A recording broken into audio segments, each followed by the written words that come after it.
For rounds. That's what she had in her magazine when she saw 9 men coming down the eastern slope toward the outpost. 0538 hours. October 11th, 2009. Kunal Province, Afghanistan. Cop avalanche. 40 meters by 30 meters of HESCO barriers and sandbags on a mountain in a valley where the ridgelines are so close that a gunshot on one side reaches the other in less than a second. Corporal Marisol Aquino was behind the east wall, sitting on an ammo can, rifle across her thighs, eyes on the ridgeline through a 3-inch gap between two sandbags, a gap she'd made herself. First night at the outpost, moved one sandbag 3 inches to the left. A detail nobody noticed. She'd been on watch 6 hours. Hadn't slept more than 9 hours in 3 days. The outpost had been taking harassing fire every night for 6 days. 5 rounds, 10 rounds, 200 to 400, just enough to wake everyone, just enough to exhaust them. She'd been returning fire in the dark. 26 rounds at muzzle flashes. That's why she had 4 left.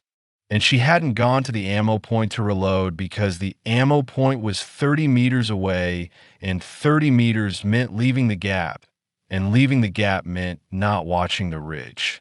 She chose 4 rounds over 30. She chose eyes over ammunition. She saw movement, a shadow that shifted wrong. A rock that wasn't a rock. She keyed the radio. 2 words. East. Movement. Then she counted. Through the gap. 9. Maybe 10. 200 meters. Coming down. Those 2 words bought the squad 30 seconds. 30 seconds for 13 Marines to get out of sleeping bags, get behind walls, get weapons up. 30 seconds that cost her nothing except the breath to say them. 30 seconds that saved 14 lives. The PKM opened up from the ridgeline. The 9 men used the covering fire to close. 200 meters became 150, 100, 80, 60. She had 4 rounds. She fired the first one at 60 meters. The lead man, center mass. He fell. She didn't watch him fall. Already on the second. Breathe. Squeeze. He fell. 2 rounds left. 8 men still coming. She moved. Not back, sideways. Low crawl to the north corner of the east wall. A different angle. 3 of the remaining fighters were exposed from this position. Flanked, their cover useless against her new line of fire. By the time Nguyen sprinted 30 meters under PKM fire to bring her 6 fresh magazines, she'd killed 3 more with her last 2 rounds, and the rifle she'd picked up from. No, that's not right. Let me be precise. She fired her 3rd round. Hit. She fired her 4th. Hit. Magazine empty. She dropped it in her cargo pocket, because 4 rounds is 4 rounds and you don't waste ammunition even when it's 0. And she waited. Nguyen was running. The PKM was tracking him. Rounds in the dirt. He made it. Handed her 6 magazines. She loaded. And then she went to work. 7 minutes. 23 rounds total. 6 confirmed kills. The mortar strike from FOB Blessing drove the rest off the ridge. 14 Marines. 1 Kia. Lance Corporal Fitch, shrapnel to the neck. 13 alive. Because of a 3-inch gap. Because of 2 words on a radio. Because of a woman who chose to watch instead of reload. She was 22 years old. She was from the foster system. 7 homes in 10 years before a woman named Patricia Reeves in San Diego took her in at 14 and kept her. She was MOS 0311. Rifleman. The most basic job in the Marine Corps. The one that means you carry a rifle. You close with the enemy. You destroy the enemy. 6 weeks later, she stepped into a road between a car bomb and her fire team. 3 rounds through the windshield. The car detonated 15 meters short. For Marines lived. She didn't. Navy Cross. Posthumous. The citation lists 4 dates: October 11th, November 15th, November 23rd, November 24th. For engagements, 12 enemy killed by her rifle, 2 Marines pulled from kill zones, 4 Marines shielded from a VIED with her body. The citation doesn't mention the gap in the sandbags, doesn't mention the 4 rounds, doesn't mention the 37 letters from Patricia that she carried in a Ziploc bag in her pack on every patrol. Doesn't mention the green paracord bracelet that a kid from Kansas left on her cot without asking, and that she wore every day, and that survived the blast, and that hangs now in a shadow box in City Heights, San Diego, next to the medal and the photograph and the words that describe what she did but not who she was. Patricia told me she was loved. Write that. She was loved and she knew it. She carried my letters everywhere she went. That's love. That's the only proof I need. Corporal Marisol Aquino. Sol, 22 years old. 7 foster homes. 1 home. 13 Marines who called her by the name her family gave her. 4 rounds in a magazine and a 3-inch gap that saved them all. There's a place in Kunar province, eastern Afghanistan, near the Pakistani border, where the mountains come together like the walls of a room. The valleys are narrow. The ridgelines are close. Sound carries. A gunshot on one side of the valley reaches the other side in less than a second. A voice, a shout, a scream, a name takes the same time. Everything is close in Kunar. The sky is far. Everything else is close. In October of 2009, there was a combat outpost in one of those valleys. 14 Marines. The outpost had a name, Cop Avalanche, but that was just a word on a map. A word someone in battalion operations chose because the naming convention for that sector was natural disasters.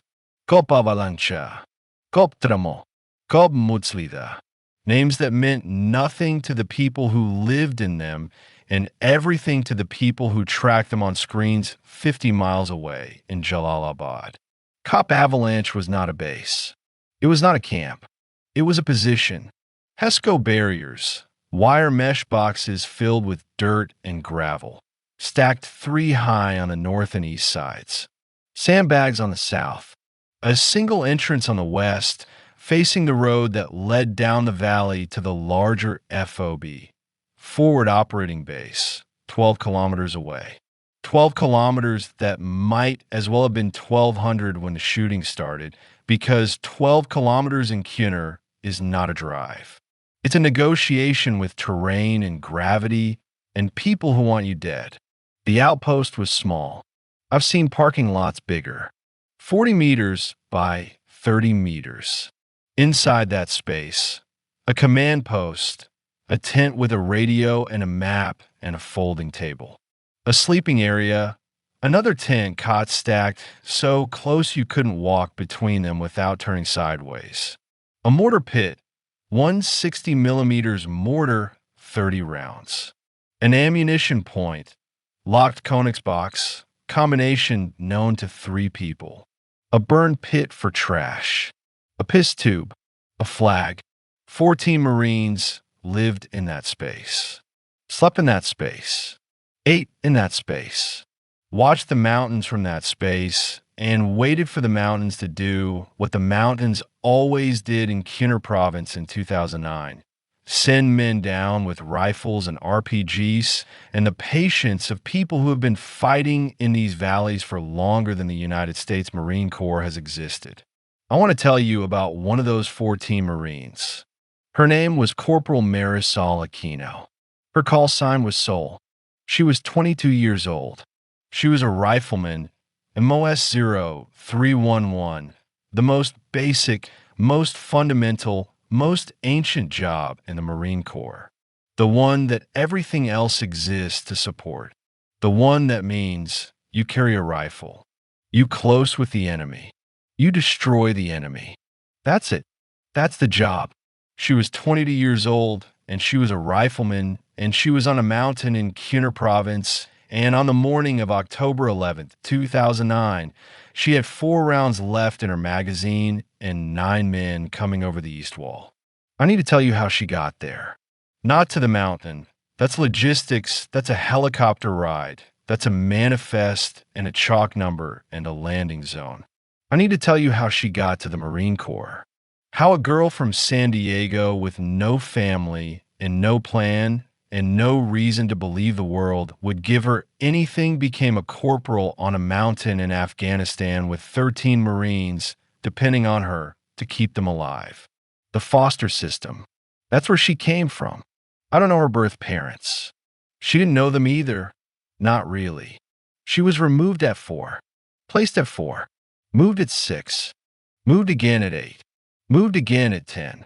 The math of the foster system, the cold, bureaucratic math that treats children like inventory, like items to be shelved and reshelved and occasionally lost in transit.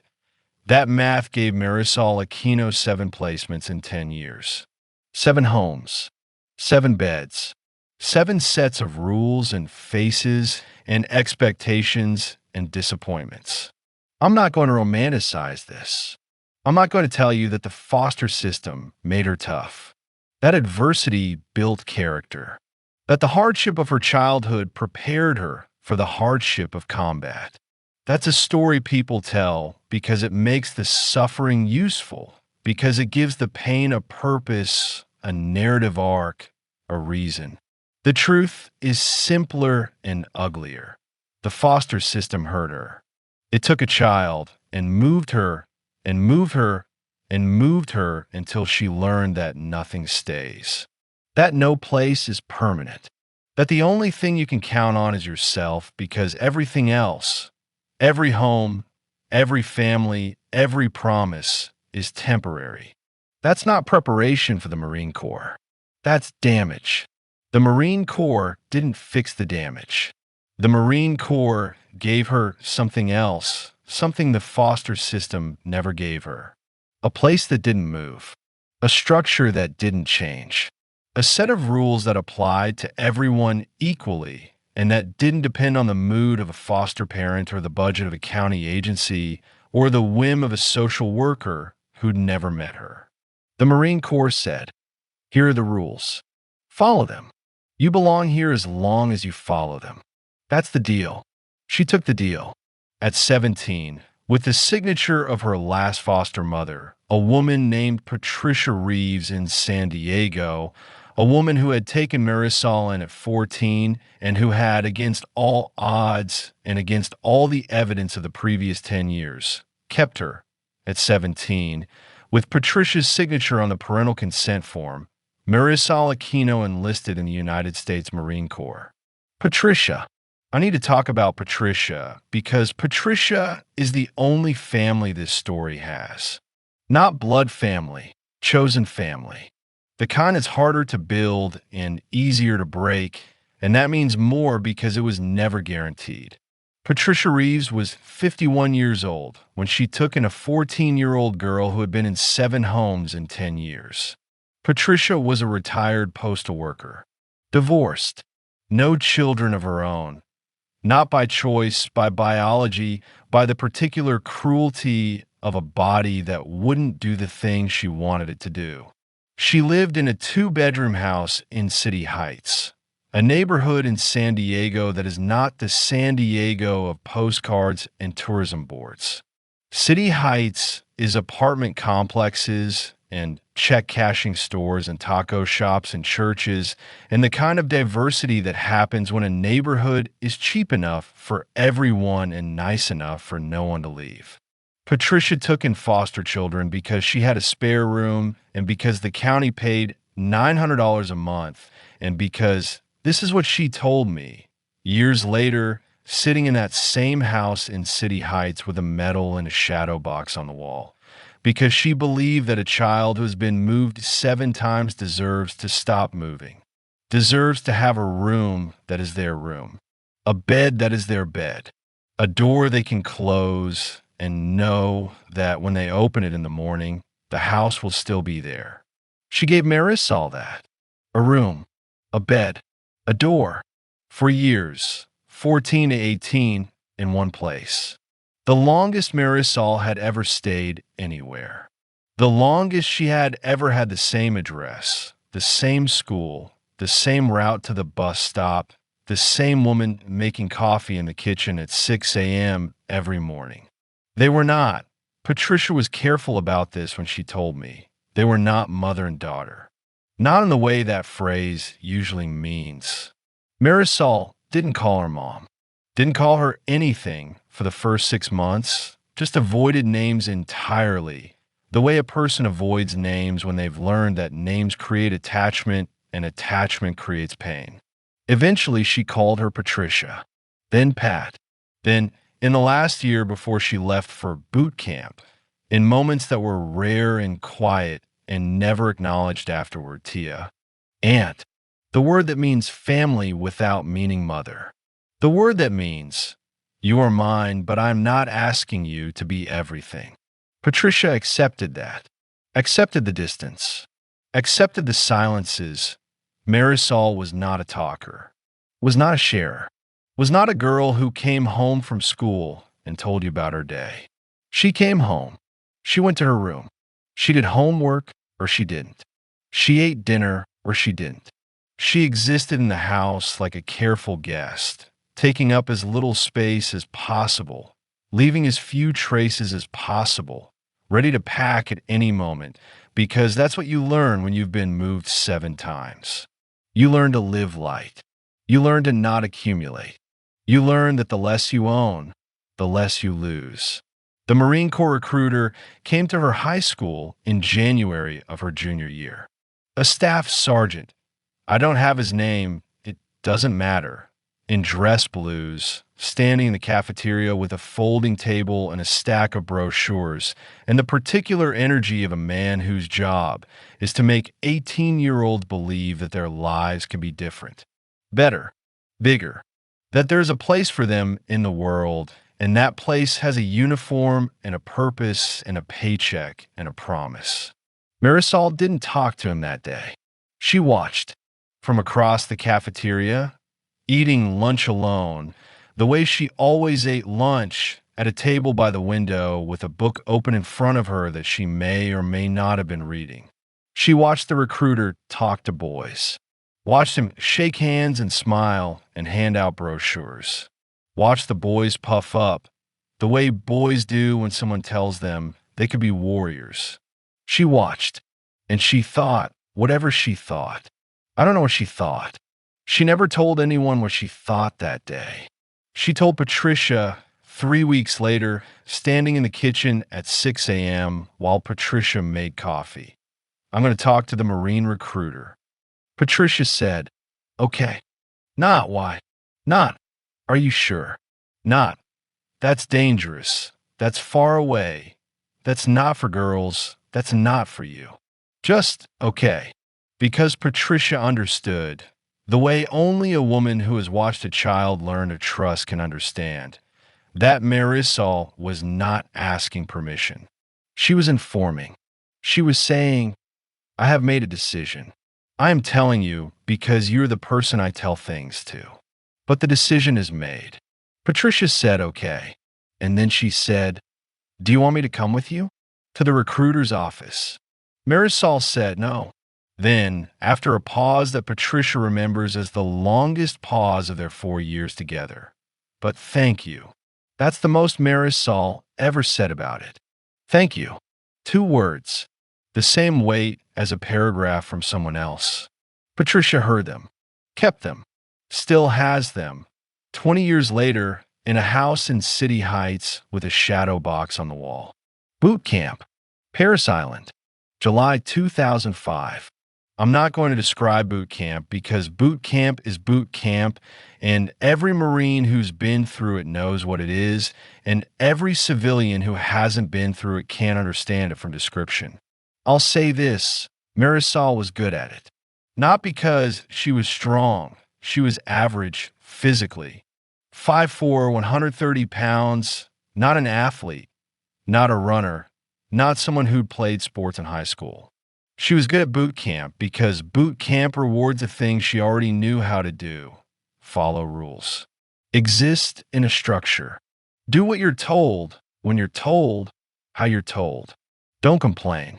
Don't explain. Don't ask why. Just do. The foster system taught her that. Seven Homes taught her that. The ability to walk into a new environment and immediately identify the rules, the spoken rules and the unspoken rules, the official rules and the real rules, and follow them without friction. That's a survival skill. In the foster system, it keeps you from being moved again. In boot camp, it keeps you from being noticed. And not being noticed in boot camp is how you survive boot camp. She graduated. Not honor graduate, not top of her class, not the one they put on the poster. Middle of the pack. Invisible. Exactly where she wanted to be. School of Infantry. Camp Geiger, North Carolina. September 2005. This is where the story changes. This is where Marisol Aquino stops being a boot camp graduate and starts being something else. Something that in 2005 was still new.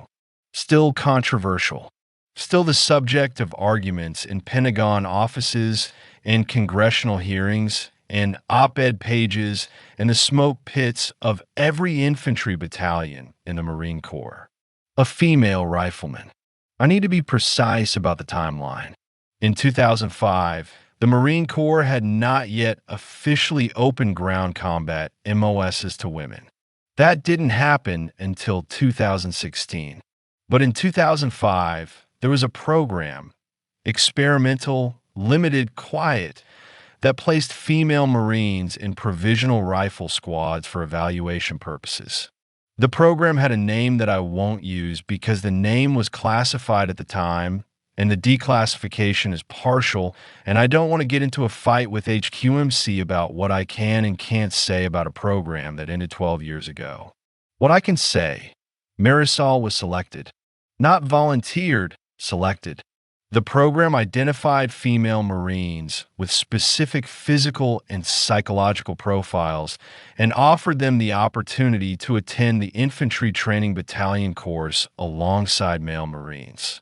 Offered is a generous word. The offer came with the understanding that refusal was acceptable, but that acceptance was, in the words of the program coordinator, a lieutenant colonel whose name I also won't use, a chance to be part of something that will change the Corps forever. Marisol accepted. I don't know why. She never said why. Not to Patricia, not to her squad mates, not to anyone who later asked. She accepted the way she accepted everything, without explanation, without drama. Without the speech about breaking barriers or proving something or being the first. She just accepted, signed a paper, showed up. The Infantry Training Battalion course is 59 days.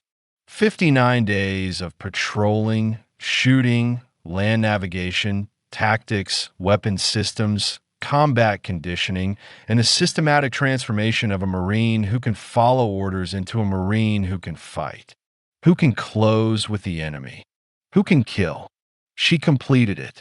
Not first, not last, middle, the same place she'd been in boot camp, the same invisibility, the same quiet competence that doesn't draw attention because it doesn't need attention. She shot expert, 238 out of 250 on the rifle range, which is not middle of the pack, which is top 10%, which is the one place where Marisol Aquino was not invisible, where her skill was undeniable and measurable and recorded on a scorecard that doesn't care about gender or background or foster homes or anything except, did the rounds hit the target? They hit the target. Every time. Fleet. First assignment. 2nd Battalion, 3rd Marines, 2/3, based out of Kaneohe Bay, Hawaii. She arrived in January 2006. A private first class, MOS 0311, assigned to Bravo Company, 2nd Platoon, 1st Squad. The only woman in the platoon. one of 3 women in the company, one of, at that time, fewer than 50 female 0311s in the entire Marine Corps. I want to be careful here. I want to be careful because the story of the only woman in an infantry unit has been told many times, and it has been told badly many times, and it has been told in ways that reduce the woman to her gender, that make the story about being female rather than about being a Marine. Marisol's story is not about being female. Her story is about being a rifleman who happened to be female and who happened to be on a mountain in Khyner province on a morning when being a rifleman was the only thing that mattered. But I can't ignore the context. The context is 2006. An infantry platoon, 40 Marines, 1 woman. The context is not everyone was happy about it. Not everyone believed she belonged. Not everyone had read the studies or attended the briefings or accepted the premise that a woman could do this job. Some of them, I'll be honest, some of them were waiting for her to fail, waiting for the proof that the program was wrong, that the experiment was a mistake, that biology is destiny, and that destiny says women don't carry rifles in infantry squads. She didn't give them the proof. She didn't fail. She didn't excel in a way that was dramatic or visible or story-worthy. She just performed. Day after day, patrol after patrol, training exercise after training exercise. She carried her weight, literally the 60 to 80 pounds of gear and ammunition and water that every rifleman carries. She kept up. She shot expert again on her annual qualification. She passed every physical fitness test. She did the job, and slowly, the way ice melts, not all at once, but molecule by molecule, until one day you look and it's water. Slowly, the platoon accepted her. Not all of them, not completely, but enough. Enough that by the time the deployment order came, 2/3 to Afghanistan, Khyner province, fall 2009, nobody in 2nd Platoon was asking whether Corporal Aquino belonged. They were asking whether she'd be in their fire team, because her fire team had the best shot in the platoon.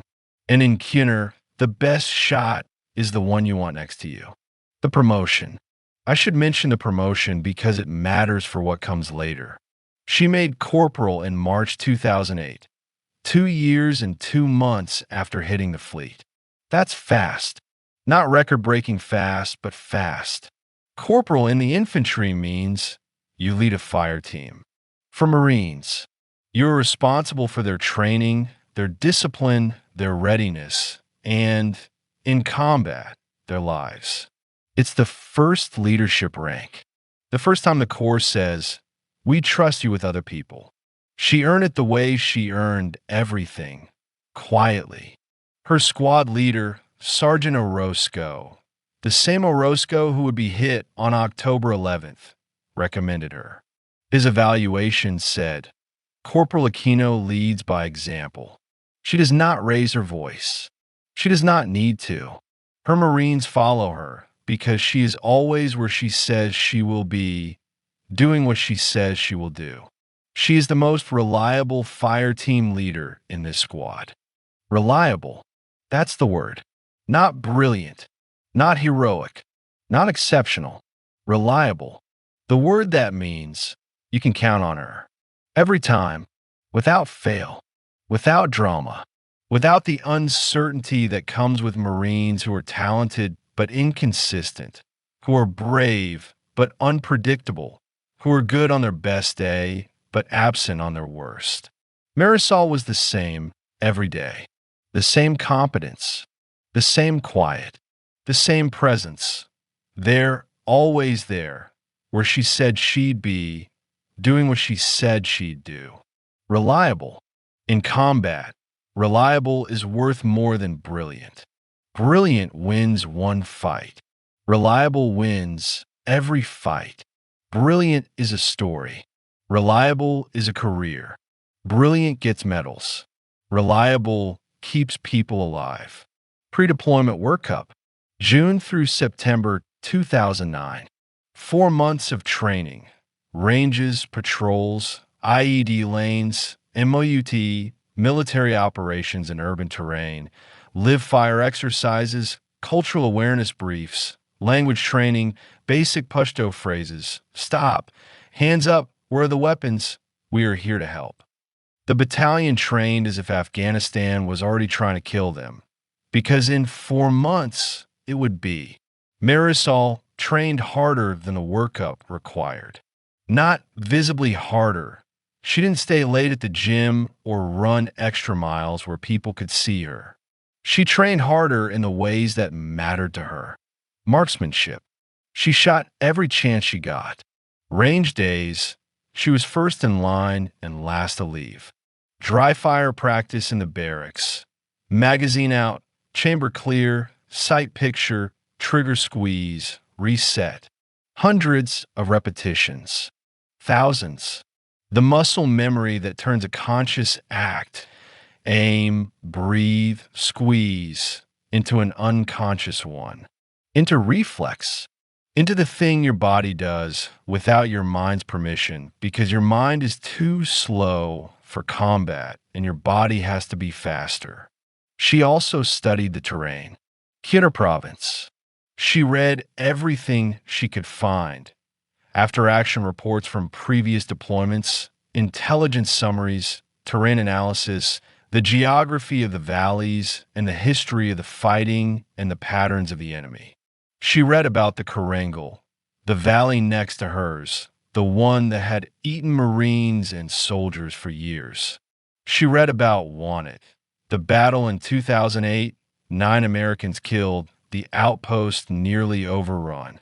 She read about the enemy's tactics, dawn probes, harassing fire, complex ambushes with RPGs and Pecan machine guns and fighters who knew the terrain better than any American ever would because they'd been born in it. She read, she studied, she prepared, the way she prepared for everything since she was 4 years old and learned that the world doesn't prepare for you. You prepare for it, or it takes you. Deployment. October 2009. 2/3 flew into Balad Airfield on C-130s.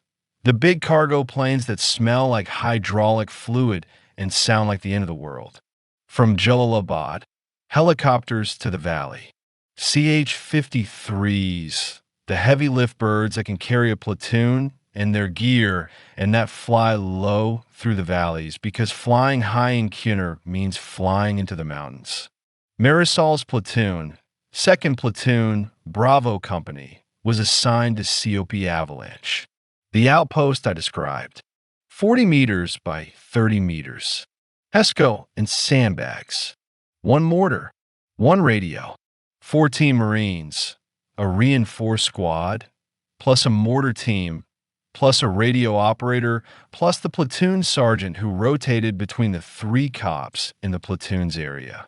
On October 11th, the platoon sergeant was not Avalanche. He was at COP Trimmer, 3 kilometers south. The senior Marine at Avalanche was Sergeant Orozco, squad leader, 10 years in, 2 previous deployments. Under him, 2 fire teams. Corporal Aquino led one. Corporal Denon led the other. Plus the mortar team, 2 Marines. Plus the radio operator, Lance Corporal Fitch. 14 total. I want to name them. Not all 14. I don't have all 14 names, and some of them have asked not to be named. But the ones who matter to this story. Sergeant Miguel Orozco, squad leader, 31 years old, from Tucson, Arizona. 3rd deployment. The man who wrote Marisol's evaluation. The man who said reliable. Corporal James Denton. 2nd Fire Team Leader, 24. From Macon, Georgia. 2nd deployment. Loud where Marisol was quiet. Funny where she was serious. They balanced each other. The 2 halves of the squad. The 2 styles of leadership that together covered every situation. Lance Corporal David Fitz. Radio operator. 20. From Portland, Oregon. First deployment. Nervous. Good at his job, but nervous. The kind of nervous that shows in the hands, in the way he checked the radio twice, 3 times for times before every watch. The kind of nervous that goes away after the first contact, or doesn't go away at all. PFC Aaron Kimball. Marisol's fire team. 19. From nowhere, Kansas. His word, not mine. A town so small, he said you could miss it if you sneezed while driving through.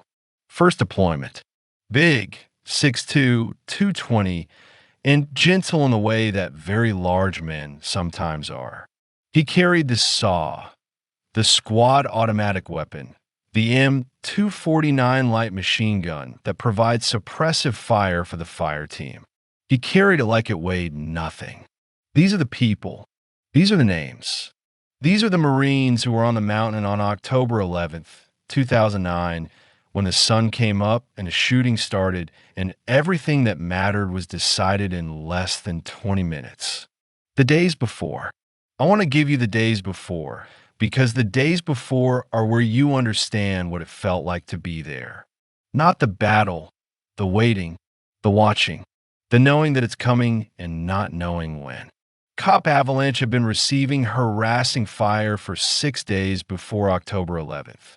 Harassing fire, sporadic, inaccurate, designed not to kill but to exhaust, to keep you awake, to keep you on edge, to make you spend ammunition and attention on threats that aren't real, so that when the real threat comes, you're tired and low on ammo and slow to react. 6 days, every night, between 0200 and 0400, the hours when the body is weakest, when sleep is deepest, when the cold in the mountains is worst. Shots. 5 rounds, 10 rounds, from the ridge line to the east. Never enough to justify a full response. Never accurate enough to hit anything. Just enough to wake everyone up, to get them out of their sleeping bags and into their gear and behind their weapons and staring into the dark for an hour until the shooting stopped and they could try to sleep again. 6 days of that. 6 days of broken sleep. 6 days of adrenaline spikes at 3 a.m., followed by the crash at 4 a.m., followed by the alarm at 5 a.m. for morning stand-up. The daily ritual where every Marine is awake and armed and in position because dawn is when attacks come. Dawn, when the light is changing and the shadows are long and the enemy can move in the gray space between dark and light. By October 10th, the day before, the squad was tired. Not exhausted. Marines don't use that word. It implies weakness. Tired. The kind of tired that lives behind the eyes and in the joints, and that makes everything take a half-second longer than it should. The kind of tired that kills people in combat, because a half-second is the difference between seeing the muzzle flash and not seeing it, between ducking and not ducking, between living and not. Marisol noticed. She noticed because noticing was her job. Fire team leader, responsible for 4 Marines, responsible for their readiness, which means responsible for knowing when they're not ready. She noticed that Kimball was slower on his weapons checks, that her other Marines, PFC Torres and Lance Corporal Nguyen, were quieter than usual, the quiet of conservation of bodies saving energy because there isn't enough to waste on talking.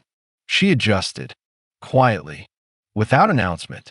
She took extra watch, an hour here, an hour there, letting her Marines sleep while she sat behind the east wall with her rifle across her knees and watched the ridgeline.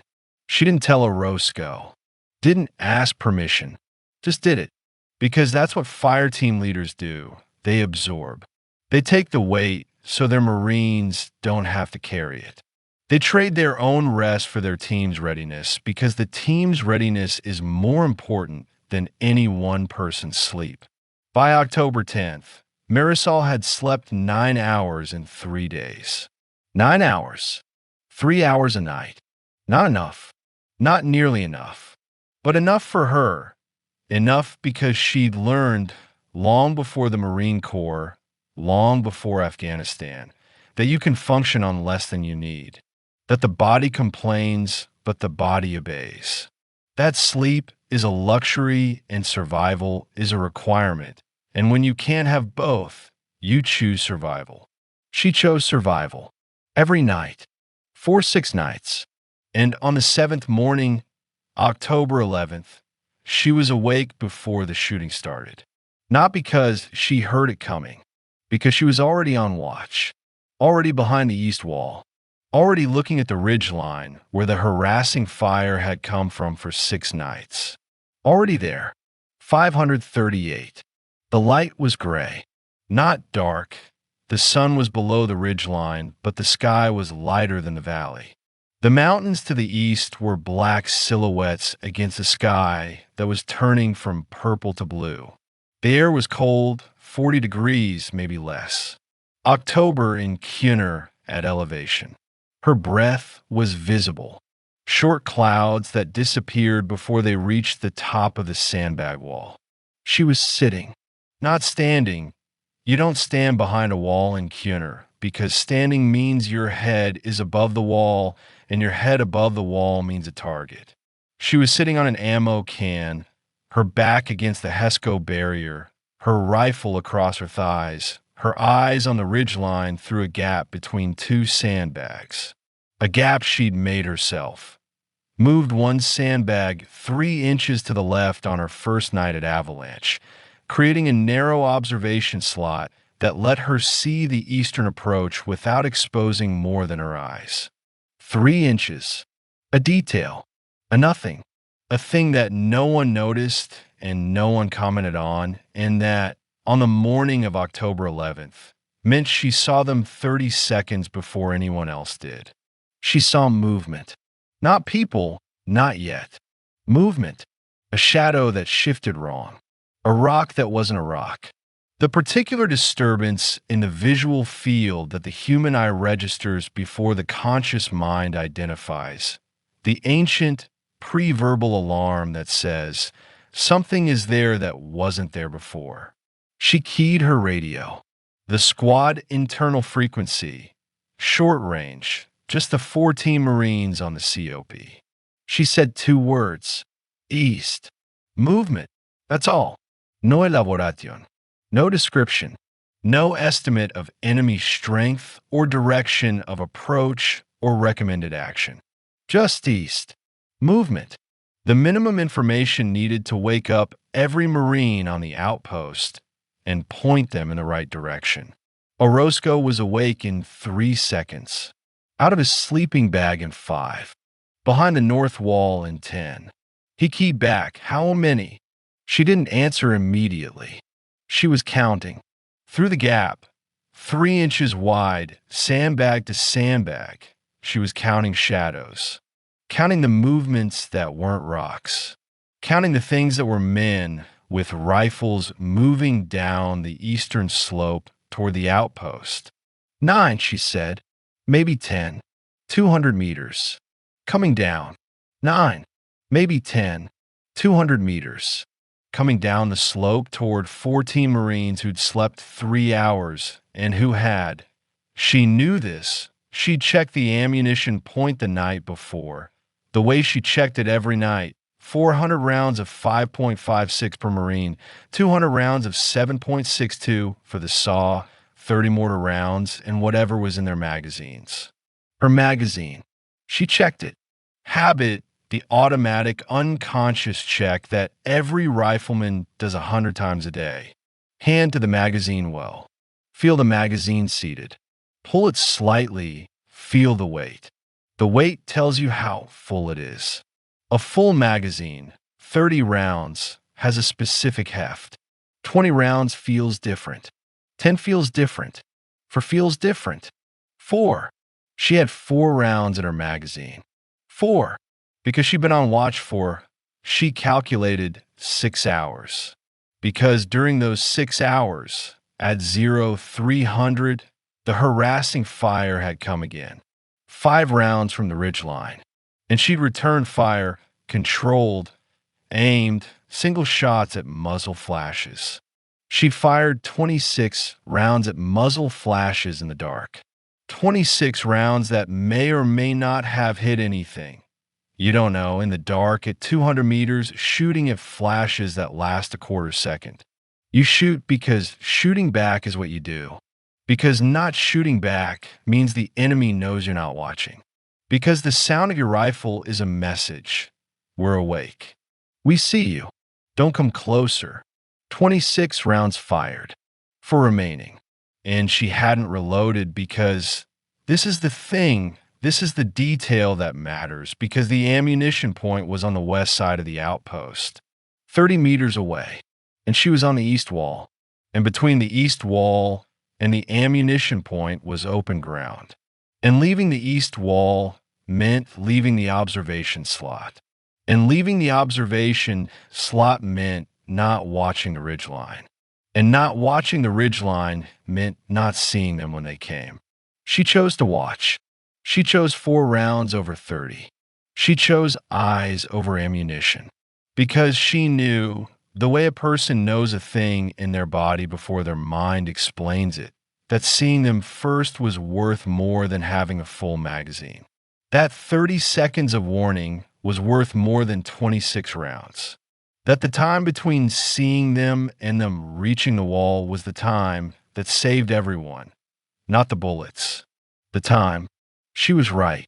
30 seconds. That's what her 2 words, east, movement, bought the squad. 30 seconds of preparation before the first shots hit the outpost. 30 seconds for Orozco to get to the wall. For Denton to wake his fire team. For Fitch to key the radio to battalion frequency and start calling for support. For Kimball to rack the charging handle on the saw and point it east. 30 seconds. The price, 4 rounds. 5:38. The first shots came from the east, not from the 9 men on the slope, but from the ridgeline above them. Covering fire.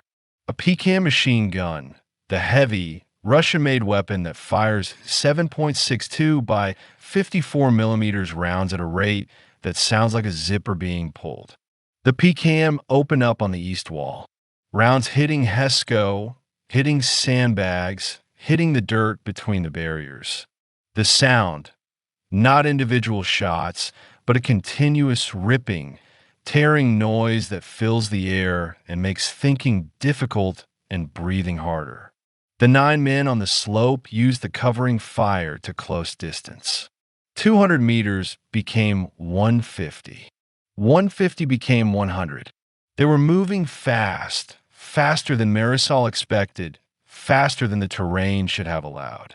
They knew the slope. They'd walked it before. They'd rehearsed this, the approach, the timing, the coordination with the PKM on the ridge. This wasn't a probe. This wasn't harassing fire. This was an assault. A planned, rehearsed, coordinated assault on a 14 Marine outpost at dawn. Marisol's first thought, she told me this later in a hospital bed at Landstuhl, Germany, 6 weeks after this morning, 2 days before she went back. Her first thought was, they've been watching us for 6 days.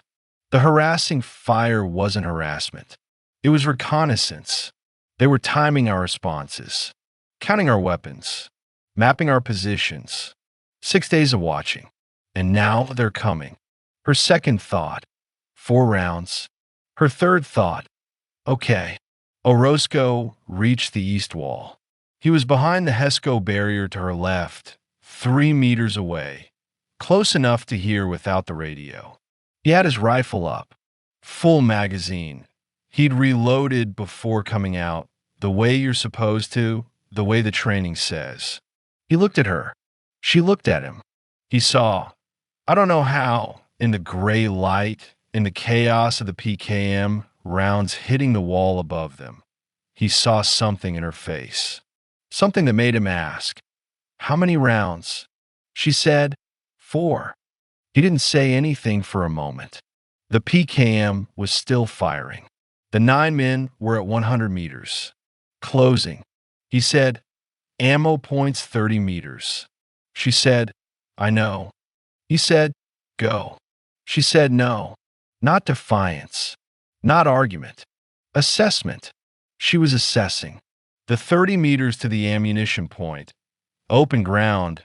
No cover. The PCAM on the ridge had a clear line of sight to that ground. The time to run 30 meters. Unlock the conics. Grab magazines. Run back. 45 seconds minimum. Probably a minute. A minute where the east wall had one less rifle. Where Orozco was alone on this section. Where the 9 men closing from 100 meters had one less person shooting at them. She said, I stay. You send Nguyen. Orozco looked at her. Looked at the slope. Looked at the 9 men. Now 90 meters, now 80. He made the calculation. The same calculation she'd made. He keyed the squad frequency. Nguyen, ammo point. For mags, Corporal Aquino. Move, Lance Corporal Nguyen. Marisol's fire team, 20 years old, from Garden Grove, California, second deployment. Nguyen was behind the south wall. He moved. Low crawl at first, then a sprint when he cleared the HESCO barrier. 30 meters. The PCAM saw him, shifted fire, rounds kicking up dirt behind him, in front of him, around him. He made it. Reached the conics. Combination lock. His hands were shaking. Marisol could see from the east wall, could see his hands fumbling the lock. 10 seconds. 15. 20. The lock opened. He grabbed magazines. Not 4, 6, because 6 is better than 4, and because in combat you don't follow orders exactly. You follow the intent of orders, and the intent was get her ammunition. He grabbed 6, turned, ran back. The PCAM tracked him. Rounds in the dirt. Rounds hitting the HESCO barrier as he dove behind it. He rolled, came up on his knees, crawled the last 5 meters to Marisol's position. Handed her the magazines. His hands were still shaking. She took them. Said good. One word. Good. Not thank you. There's no time for thank you. Not you did well. He knows he did well. He's alive. Just good. Acknowledgement. The word that says, I saw what you did. It mattered. Now get back to your position. He went back. Marisol reloaded. Dropped the magazine with 4 rounds. Didn't throw it away, dropped it in her cargo pocket because 4 rounds is 4 rounds and you don't waste ammunition in combat, even when you have more. Seated a fresh magazine, 30 rounds, charged the rifle, pulled the charging handle, let it snap forward, chamber round, flipped the selector from safe to semi, brought the rifle up to her shoulder, found the sight picture through the gap in the sandbags. The 9 men were at 60 meters. I need to stop here. I need to stop and explain something about distance and shooting because distance matters and most people don't understand how much it matters. 60 meters is close. 60 meters is if you're standing in a parking lot, the distance from one end to the other. 60 meters is the distance where you can see a person's face clearly. Where you can see their expression, where you can see if they're scared or angry or determined, where you can see their eyes. 60 meters is also the distance where a rifle, an M4 carbine, the weapon Marisol was holding, is absolutely, undeniably, lethally accurate. At 60 meters, if you can see it, you can hit it. If you can hit it, you can kill it. There's no excuse for missing at 60 meters. No wind, no elevation, no Kentucky windage or holdover or any of the calculations that matter at 300 meters or 500 meters. At 60 meters, you point and you shoot and the round goes where you pointed. Marisol pointed at the lead man, the one in front, the one moving fastest, the one who would reach the wall first if no one stopped him. She put the front sight post on his chest.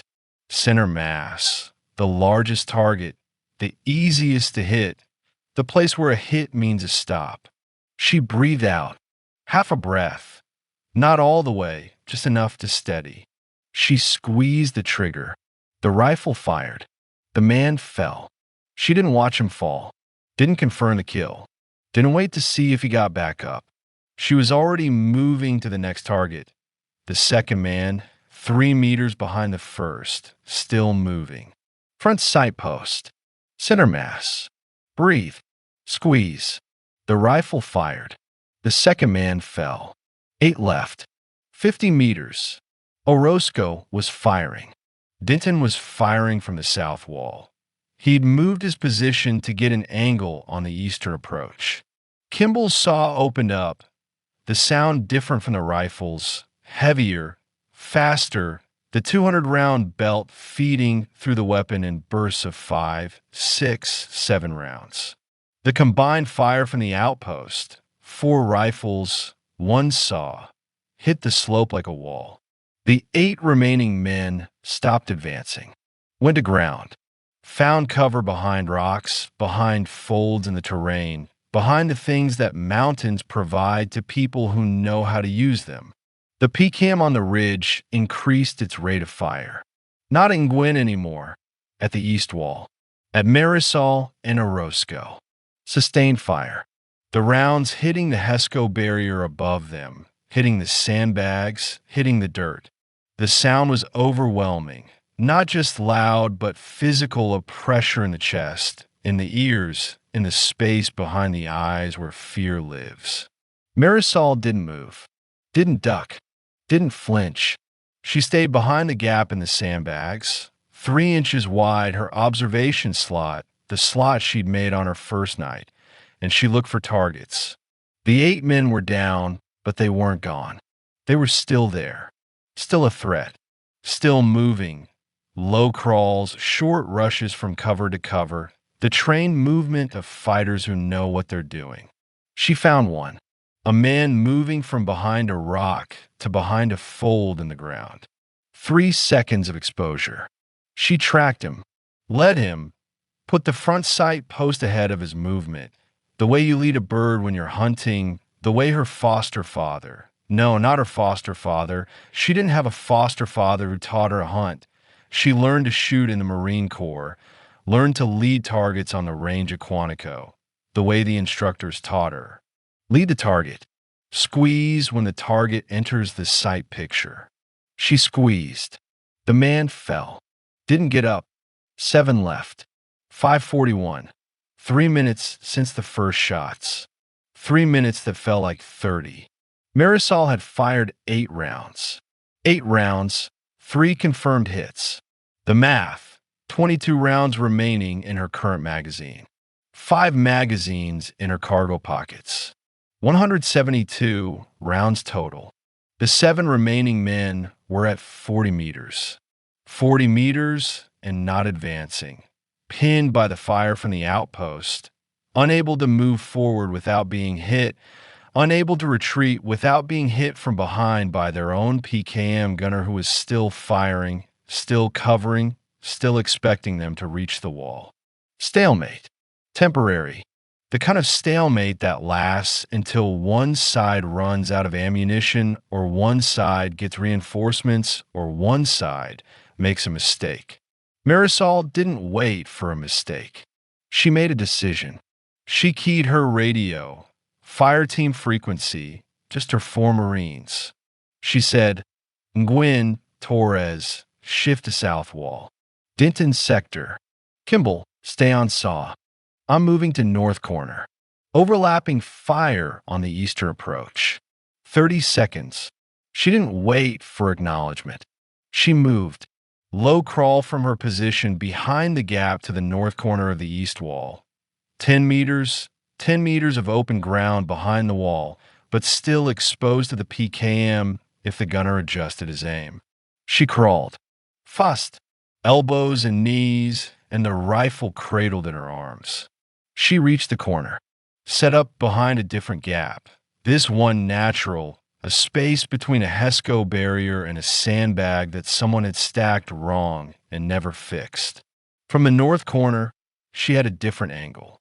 The 7 men who were pinned at 40 meters from her original position, they were behind cover. From the north corner, 3 of them were exposed. Flanked. The cover that protected them from Orozco's fire didn't protect them from hers. She took the shot. The first man, exposed from the waist up, crouched behind a rock that was too small. She aimed for the shoulder. Hit the shoulder. He went down. Stayed down. 6 left. The second man saw where the shot came from. Turned. Raised his rifle toward her position. She shot him before he could fire. Center mass. He fell. 5 left. The PCAM shifted. The gunner on the ridge had seen her muzzle flash from the north corner. He adjusted his fire, away from Orozco's position, toward hers.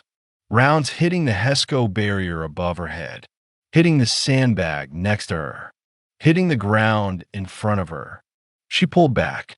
Not far, just enough to break line of sight, just enough that the PCAM rounds were hitting the barrier instead of the gap she was shooting through. She waited. 5 seconds. 10. The PCAM was still firing, but the angle was wrong. The gunner was shooting at where she'd been, not where she was. She moved back to the gap, found a target. One of the 5 remaining men, trying to move, trying to use the PCAM fire as cover to advance. She shot him. He fell. For left. 5:43, 5 minutes. Marisol had fired 15 rounds. 15 rounds, 6 confirmed hits. 6 men down. For men remaining at 40 meters. The PCAM still firing. The outpost still holding. And then the radio, Fitch's voice, the radio operator, the 20-year-old from Portland whose hands shook. His voice was shaking now. Not from fear, from adrenaline, from the chemical flood that happens in combat, and that makes everything feel faster and louder and more real than real. He said, "Avalanche, this is Sabre 7. Fire mission approved. Mortars inbound. 60 seconds. Danger close. Get down. Mortars." From FOB Blessing, the larger base 12 kilometers away. 81 millimeters mortars. The big ones, the ones that can reach 12 kilometers, the ones that make a sound like a freight train when they're falling and a sound like the end of the world when they hit. 60 seconds. Danger close. The term that means the mortars are landing close enough to the friendly position that friendly casualties are possible. That you need to be behind cover. That you need to be down. Marisol keyed her radio. All positions. Mortars inbound. 60 seconds. Get behind hard cover. Stay down. She moved. Back from the north corner to the center of the east wall, where the HESCO barriers were thickest. Orozco was already there. They crouched. Backs against the HESCO. Heads down. Hands over ears. Not because it helps, but because it's what you do. The instinctive gesture that every human makes when something loud is coming. The sound. First the whistle, high-pitched, descending, the sound of the mortar rounds falling through the air. Then the impact. For rounds. For explosions on the eastern slope. The ground shook. The air shook. The HESCO barriers shook. Dust and smoke and the smell of high explosive, sulfur and burning and something else, something chemical and wrong that gets into your nose and your throat and stays there. Silence. Not real silence. Marisol's ears were ringing, a high-pitched tone that drowned out everything else. But relative silence. The PCAM had stopped. The mortars had stopped. The shooting had stopped. She looked over the wall. Through the gap. The eastern slope was smoke and dust. She couldn't see the 4 remaining men. Couldn't see anything except gray and brown and the shapes of rocks that might be rocks or might be bodies. She waited. 10 seconds. 20. The smoke cleared. She saw movement. 1 man, standing, running, retreating up the slope, toward the ridgeline. Then another. Then a third. 3 men running. The fourth, she didn't see the fourth. Either dead or too injured to run or smart enough to stay down and play dead until the Americans stopped watching. 3 men retreating. The assault was over. 5:45, 7 minutes. 7 minutes from the first shot to the last. 7 minutes that felt like 7 hours. 7 minutes where Marisol Aquino fired 23 rounds and hit 8 targets and held the east wall and kept the outpost from being overrun. But the morning wasn't over. Orozco stood, checked himself, hands over his body, the automatic check for wounds that you don't feel in the moment because adrenaline is an anesthetic. He was fine. No hits. He looked at Marisol. She was fine. No hits. He keyed the squad frequency. All positions, status report. Denton from the south wall. 2 wounded. Fitch and Torres. Fitch is bad. Fitch, the radio operator. The kid from Portland with the shaking hands. Marisol moved, not to the south wall, not yet. First to her fire team. Nguyen and Kimball were at the south wall with Denton. She checked them. Nguyen, fine. Kimball, fine. The saw was fine. 200 rounds expended, 400 remaining. She told Kimball, reload. Stay on the wall. Watch the ridge. Then she moved to Fitch. He was on the ground behind the command post tent. Torres was with him. PFC Torres, Marisol's fire team, 19 years old, from El Paso, Texas. Torres had a wound, shrapnel in his left arm, bleeding but not arterial, not life-threatening. He was holding pressure on it with his right hand while trying to work on Fitch with his left. Trying and failing because Fitch's wound was worse. Much worse. Shrapnel. Neck and shoulder. The same place Orozco would be hit. No, that's wrong. Orozco wasn't hit yet. I'm confusing the timeline. Let me restart. Fitch had been hit by shrapnel from the PKM, rounds impacting near his position. The shrapnel had hit his neck, not the front, the side, just below the jaw. Arterial bleeding. Fast. The kind of bleeding that means you have minutes, not hours. The kind that means a tourniquet won't work because you can't tourniquet a neck. The kind that means pressure and prayer and a medevac helicopter that's already in the air or it's too late. Marisol knelt next to him, took over from Torres. She put her hands on Fitch's neck, both hands, direct pressure, pressing down on the wound with her full weight. Fitch was conscious. His eyes were open. He was trying to talk. She said, "Don't talk. Stay still. Medevac is coming." He tried to talk anyway. She couldn't hear what he was saying. His voice was too quiet. The ringing in her ears was too loud. She leaned closer, put her ear next to his mouth. He said, "Do we hold?" She said, "We held." He said, "Good." Then he stopped talking. His eyes stayed open, but he stopped talking.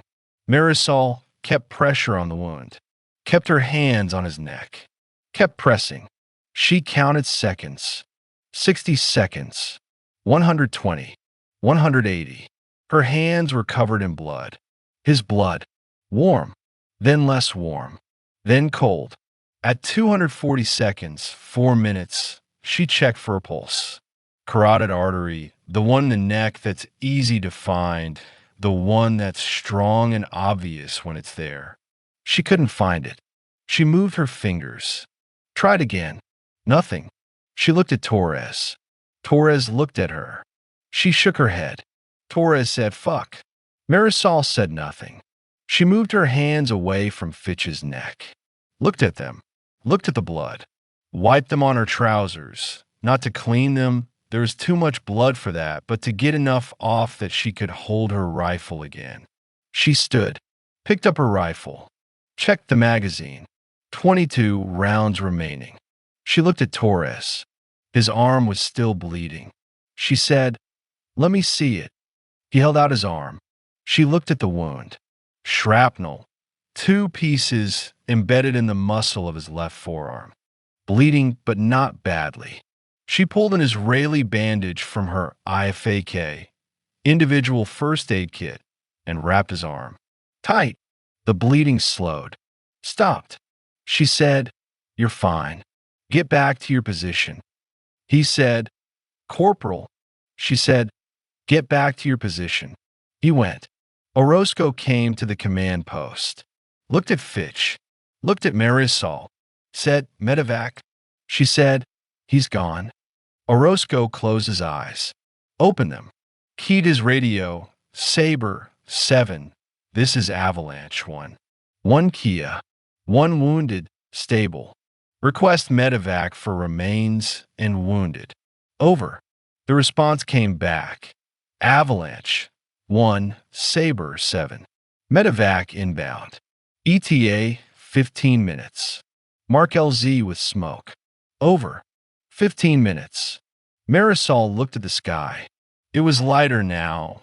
The sun was above the ridge line. The gray was gone. The valley was full of morning light. 15 minutes. She looked at the east wall, at the slope where the bodies were. Were the 4 men, or 3, or 5? She didn't know how many were dead and how many had retreated, where they'd been. She said to Orozco, "The ridge. The PKM. It stopped firing, but the gunner's still up there." Orozco said, "I know." She said, 15 minutes. He could start again. Orozco said, "I know." He looked at her hands, at the blood on her trousers, at her face, the face that hadn't changed, that was the same as it had been at 0538, the same calm, the same focus, the same absence of fear or anger or anything except the job. He said, "You good?" She said, "I'm good." He said, "Stay on the east wall. I'll take the north."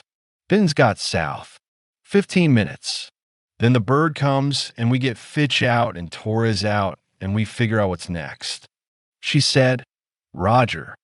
She went back to the east wall, back to the gap in the sandbags, back to the position she'd held for 7 minutes. She sat, rifle across her thighs, eyes on the ridge, waiting. The PKM didn't fire again. The 15 minutes passed.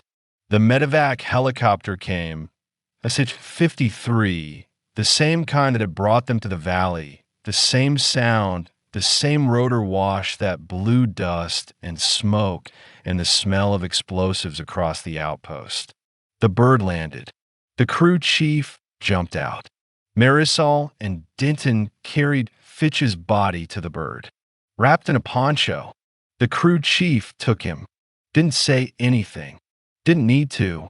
Torres walked to the bird on his own. His arm was bandaged. He was fine.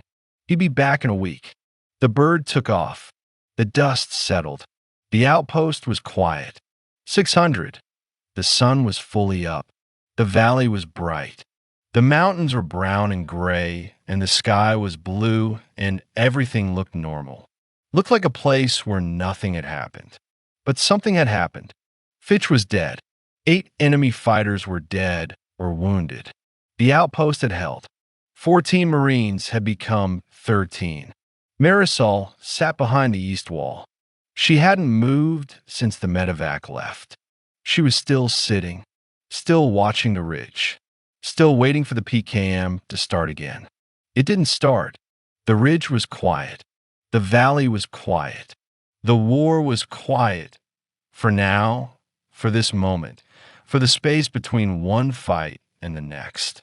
Orozco came to her position, sat down next to her, didn't say anything for a long time.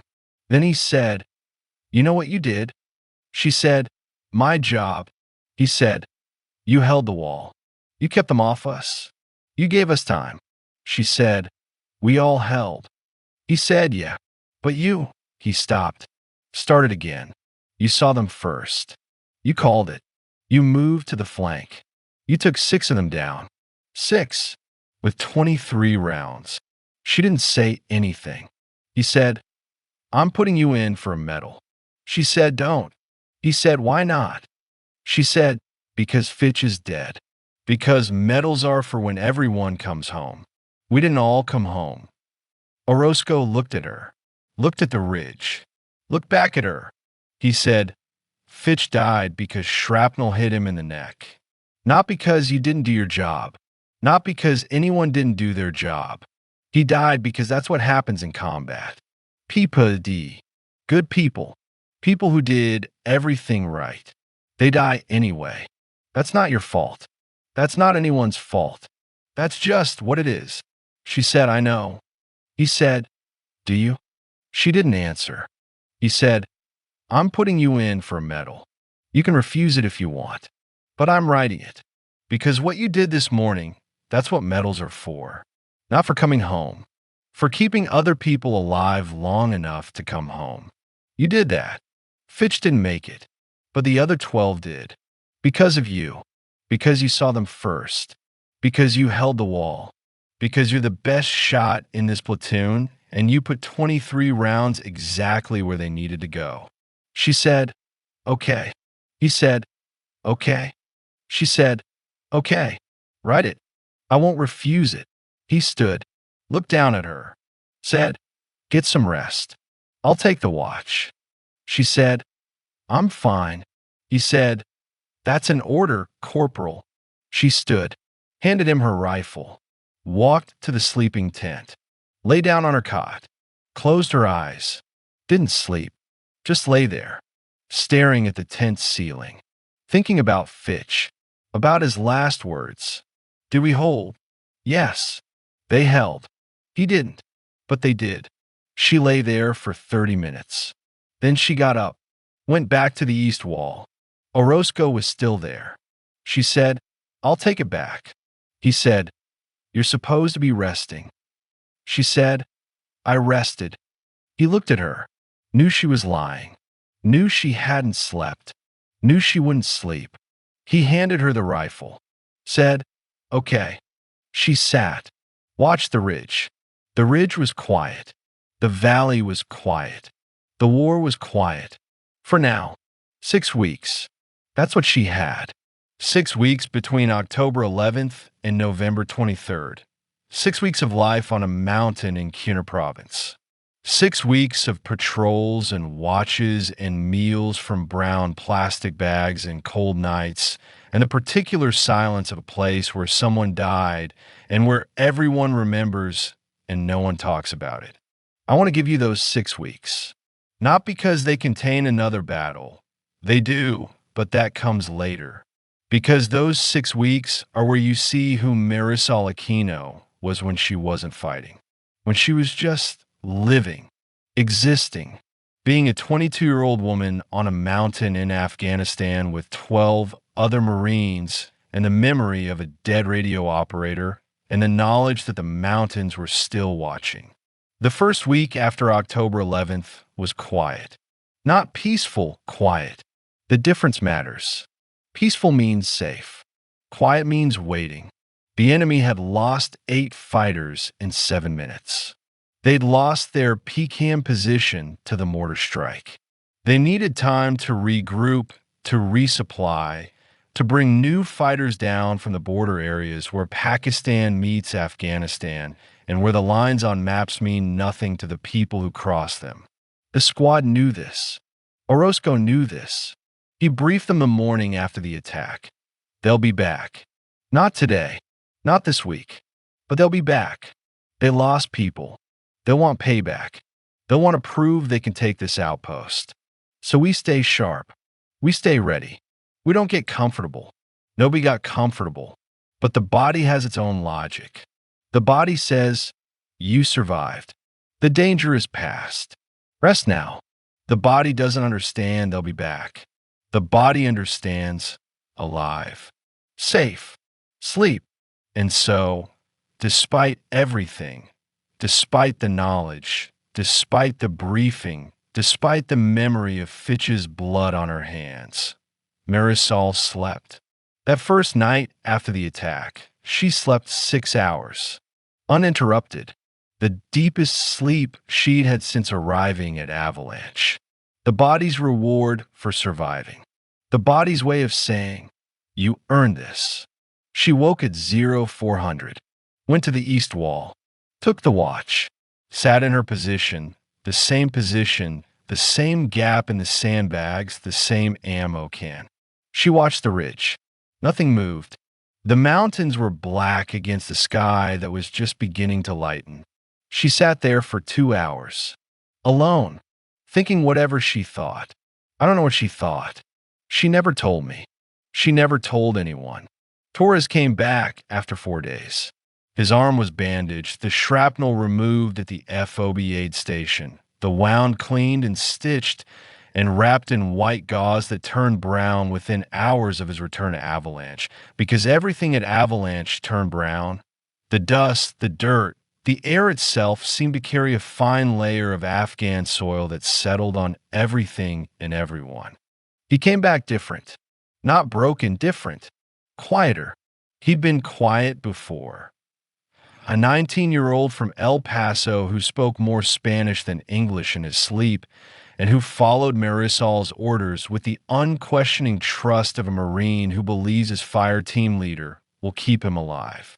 But after October 11th, after Fitch, after the shrapnel in his arm, and the 4 minutes watching Marisol hold pressure on a dead man's neck, he was quieter still. The quiet of someone who has seen the thing and who is still processing the seeing. Marisol noticed. She noticed everything about her fire team, their moods, their energy, their silences. She noticed Torres was quieter. She didn't ask about it, didn't pull him aside for a talk, didn't say, "Are you okay?" Because she knew, the way she knew most things about people, that asking would make it worse. That Torres needed time, not words.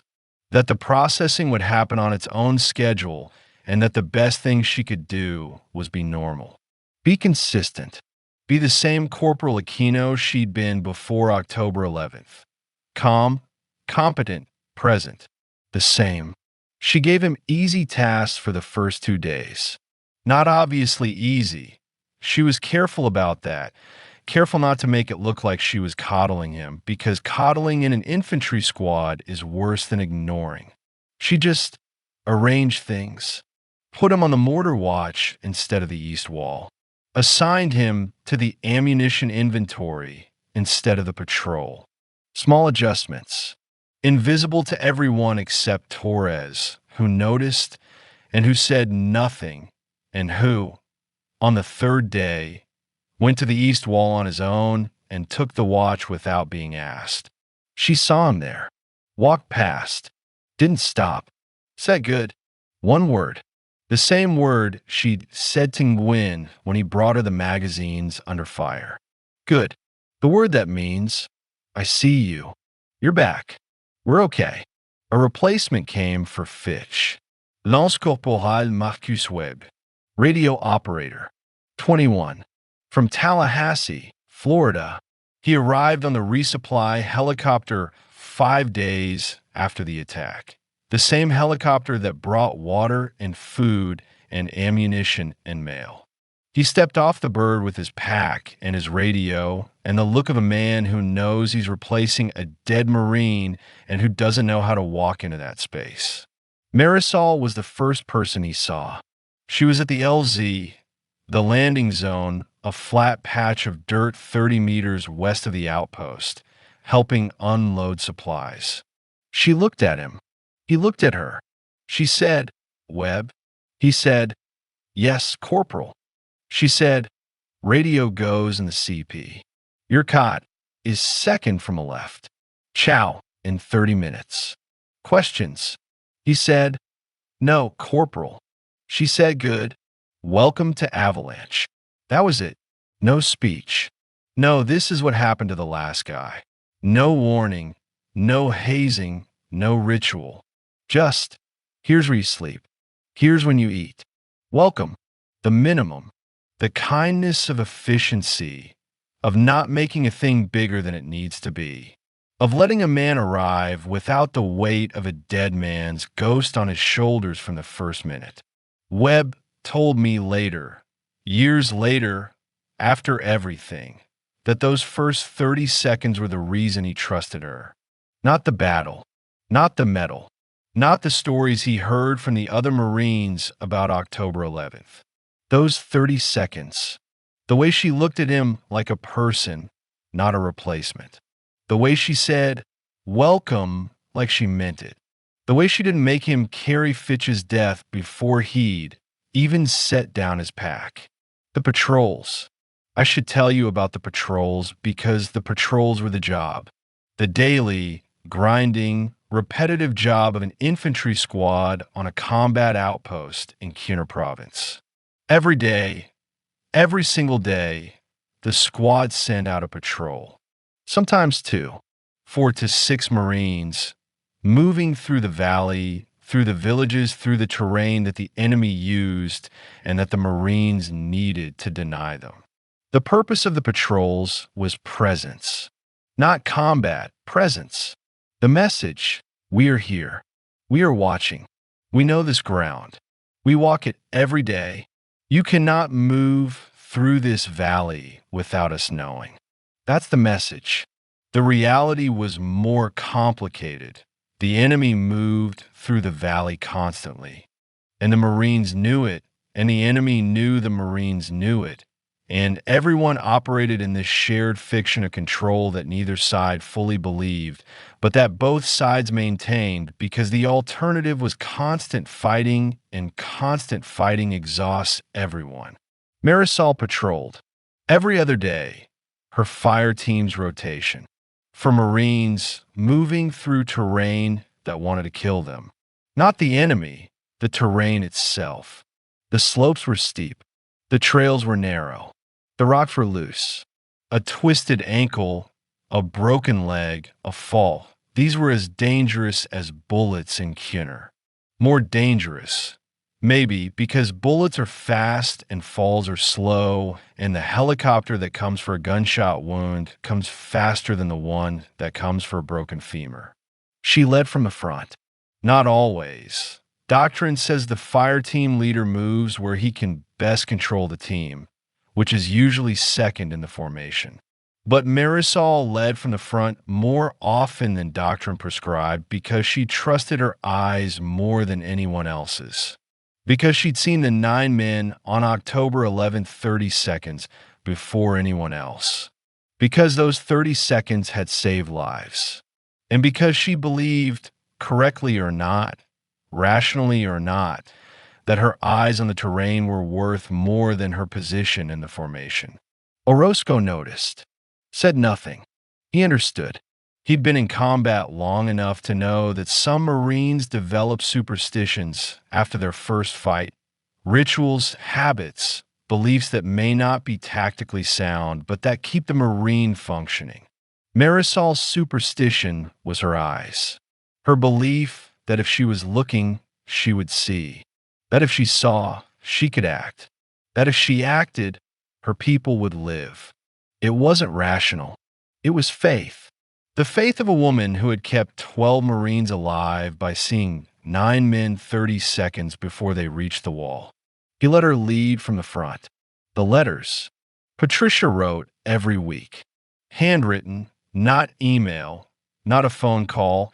Handwritten letters on lined paper in a blue envelope with stamps that cost more than they should because mail to Afghanistan goes through a system that is slow and expensive and unreliable. Patricia wrote every week. Marisol received the letters every 10 to 14 days. The delay of logistics, of helicopters, of the supply chain that connects a house in City Heights to a mountain in Kunar.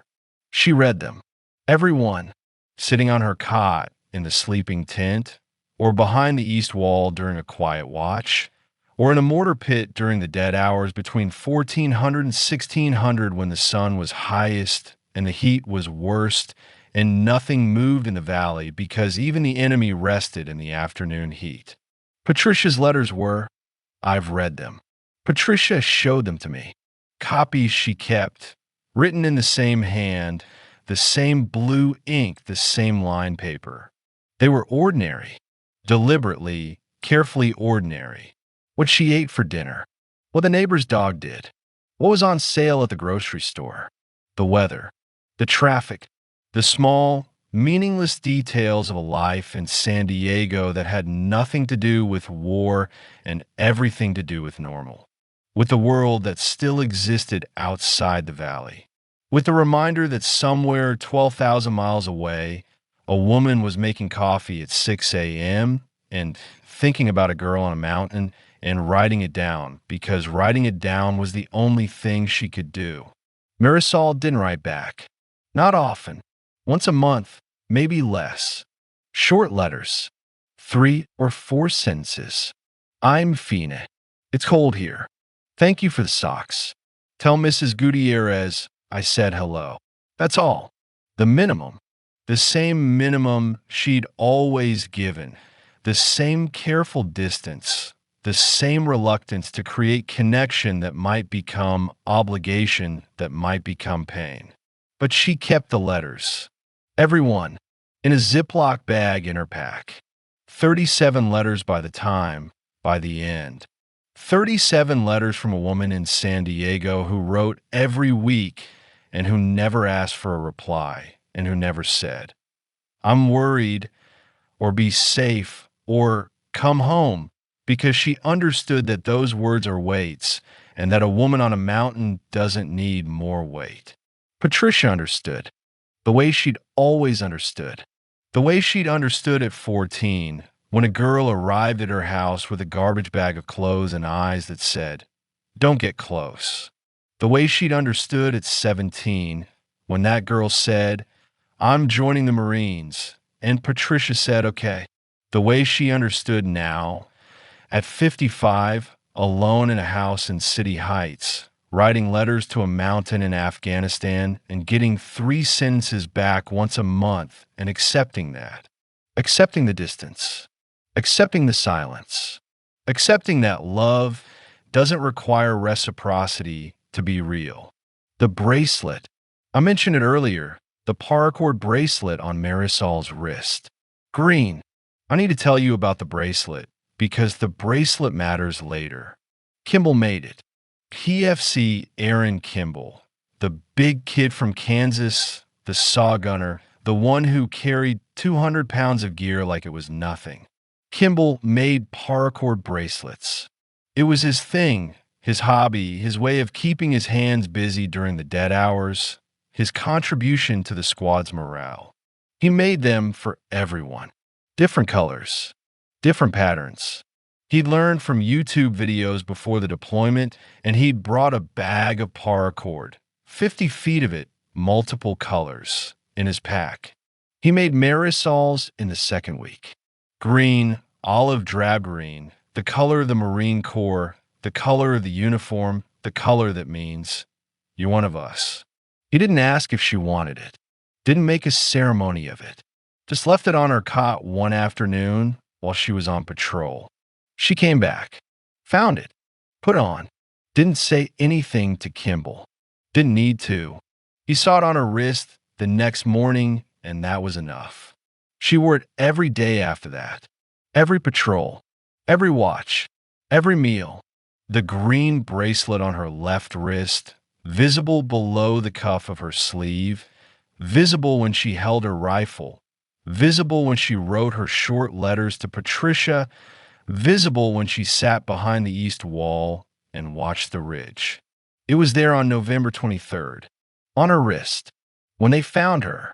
The second week, the third week, the fourth. Time on a combat outpost doesn't move the way time moves in the world. It doesn't have weekends or holidays or the markers that civilian life uses to measure progress.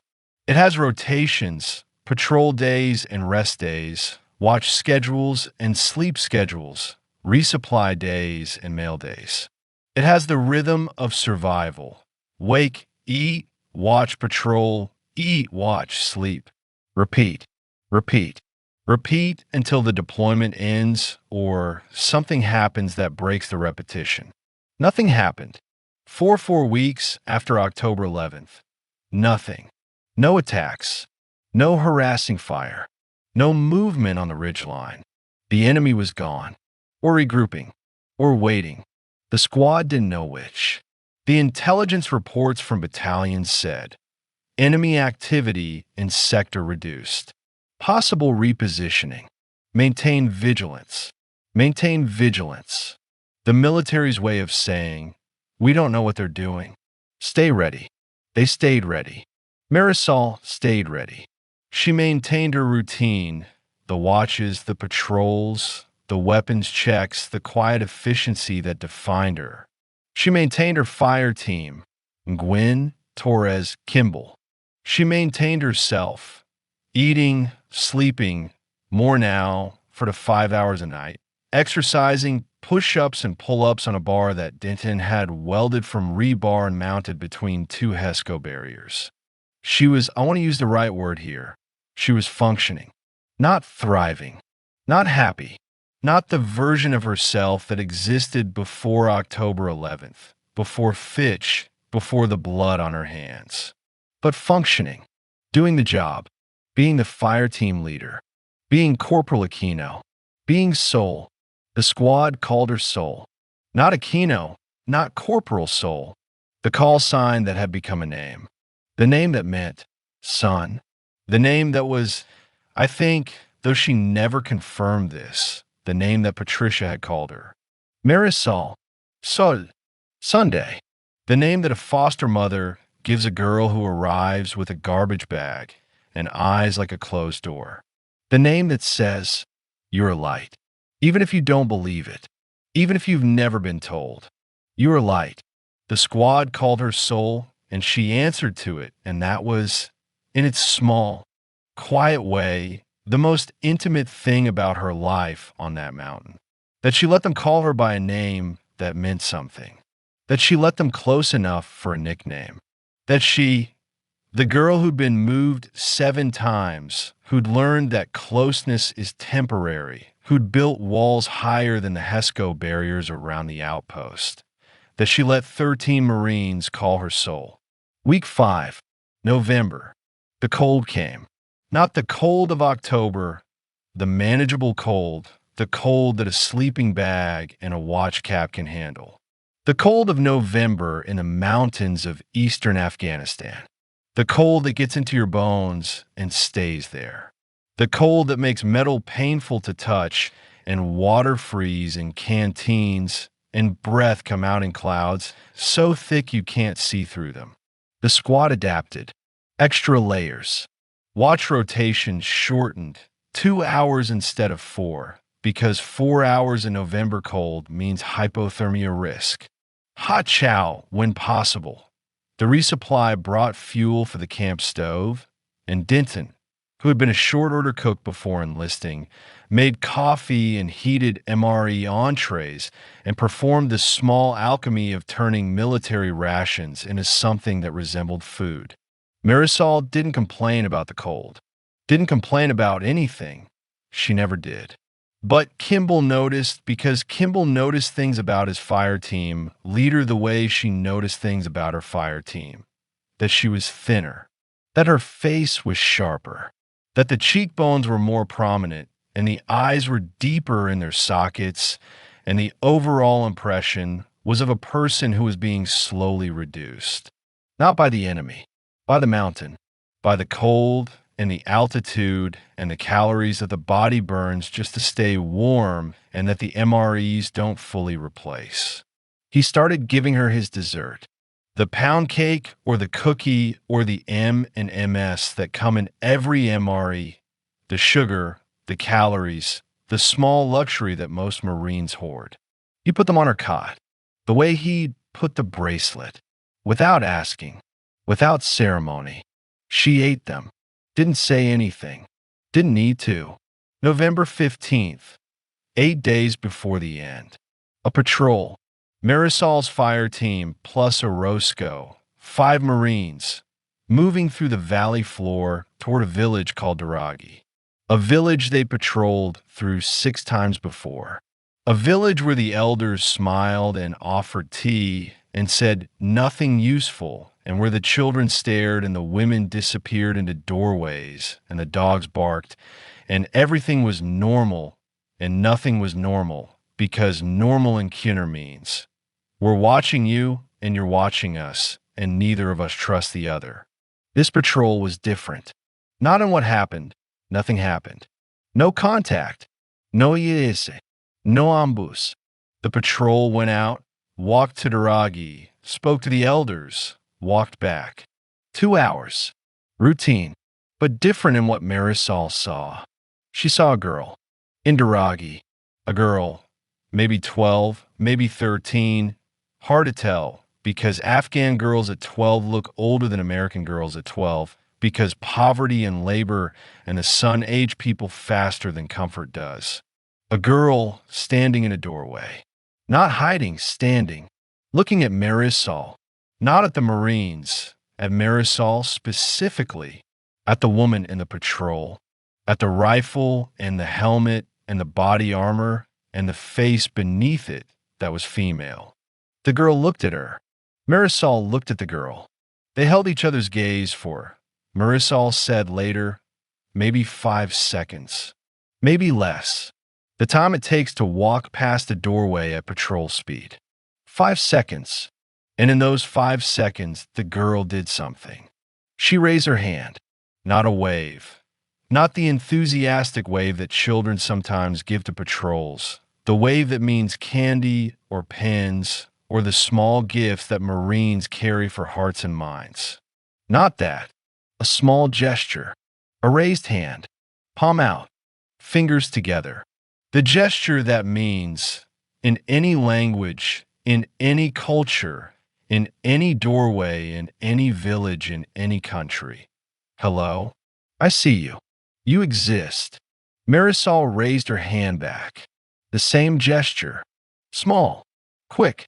Then she was past the doorway, and the girl was behind her, and the patrol was moving, and the moment was over.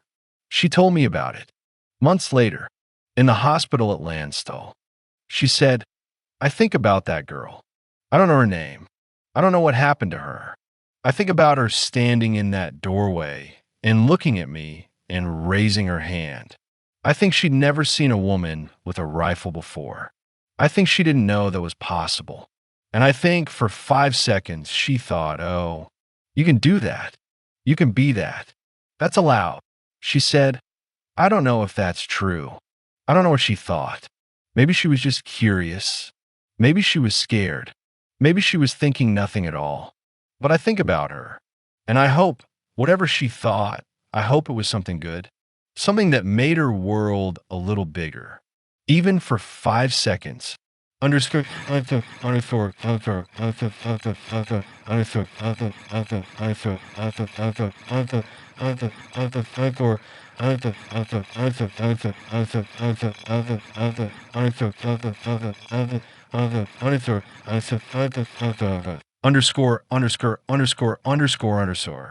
November 20th.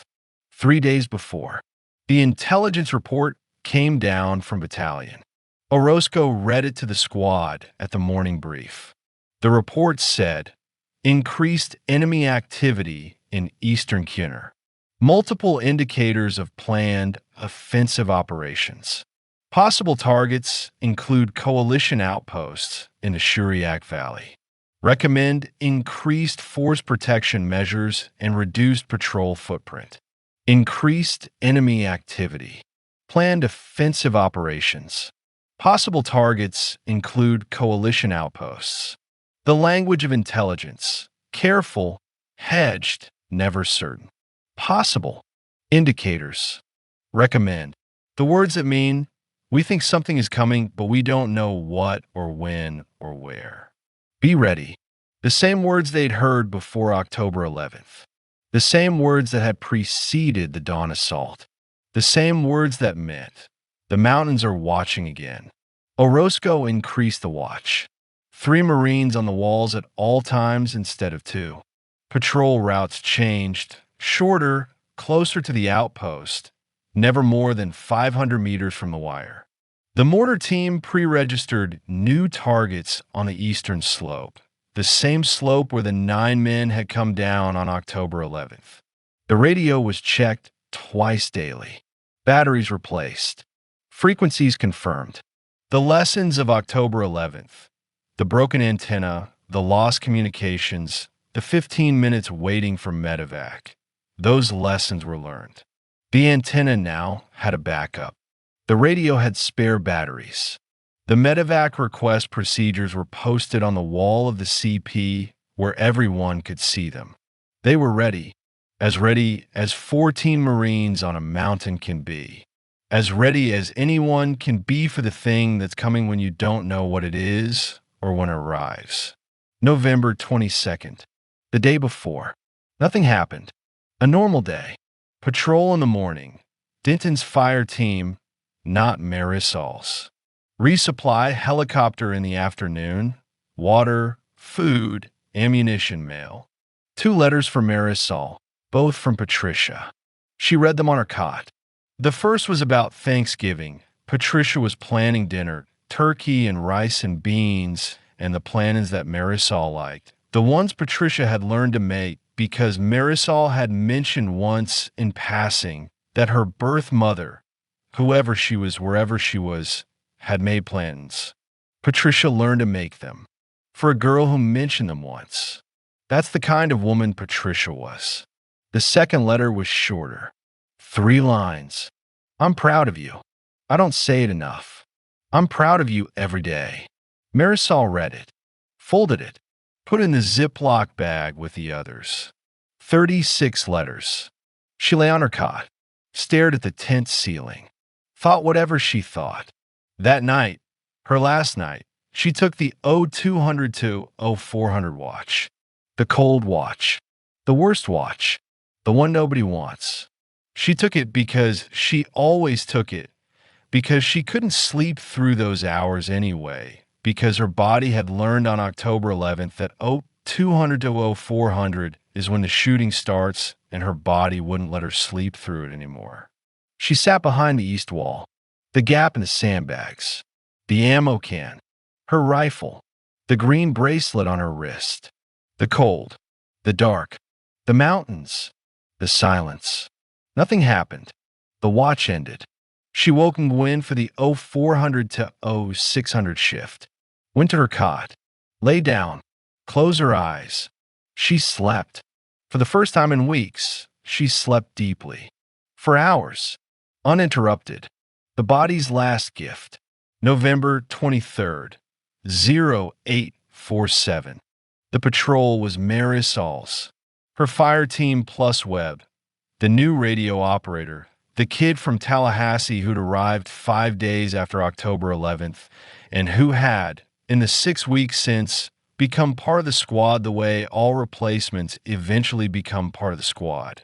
Slowly, then all at once. 5 Marines. Route.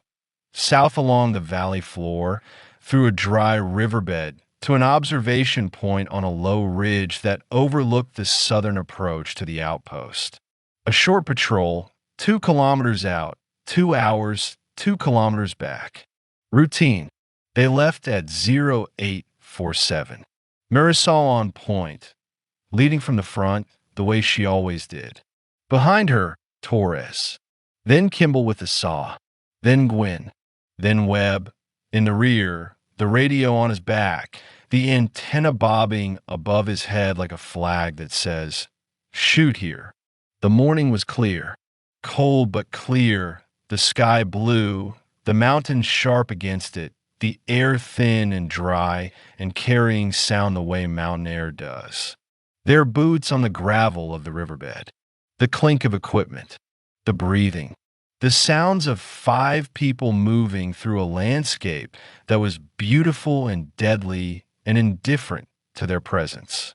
They reached the observation point at 0920, a low ridge, maybe 30 meters above the valley floor, enough elevation to see the southern approach, enough cover to sit behind rocks and observe without being observed. Marisol positioned her team. Gwyn and Torres on the left, watching south. Kimball in the center with the saw, covering the riverbed below. Webb behind them, radio ready. Marisol on the right, watching east, always the direction the enemy came from, always the direction her eyes went first. They observed. 30 minutes. Nothing moved. The valley was empty. The villages were quiet. Smoke from cooking fires, the distant sound of a rooster, the bark of a dog. Normal. Peaceful. The kind of morning that makes you forget for a moment that you're in a war zone. That makes you think this is just a place. Just mountains and sky and air. Just the world. 9:55. Marisol saw movement. East. The same direction. The same instinct. The shadow that shifted wrong. The rock that wasn't a rock. She raised her fist. The patrol froze.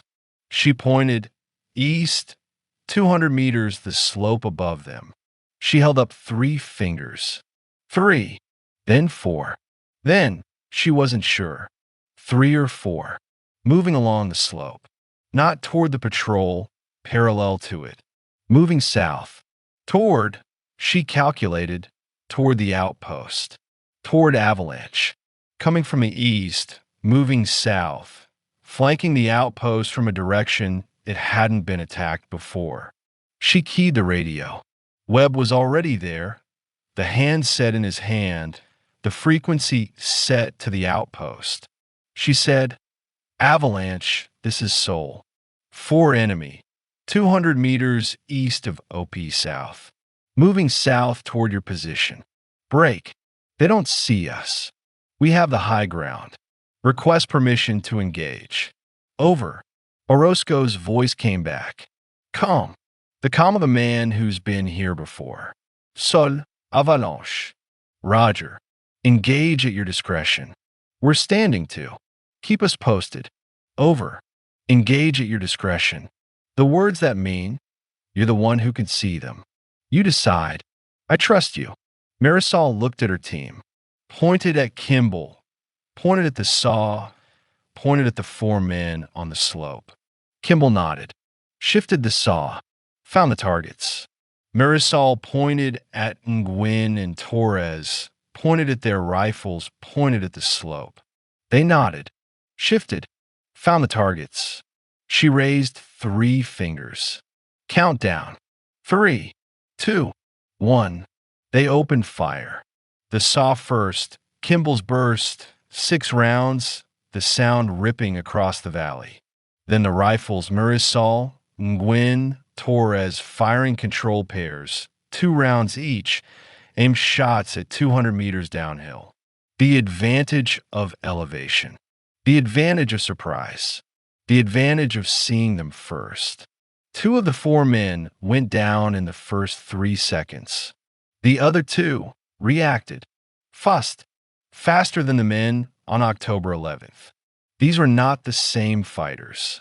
These were better. Trained. They didn't freeze. Didn't run. They went to ground and returned fire immediately. Accurate fire. Aimed fire. Rounds cracking past the patrol's position. Hitting rocks. Sending splinters of stone into the air. Marisol felt a round pass her head. Close enough to hear the snap. The supersonic crack, that means the bullet was within a foot of your body. She didn't flinch. Didn't move. Kept shooting.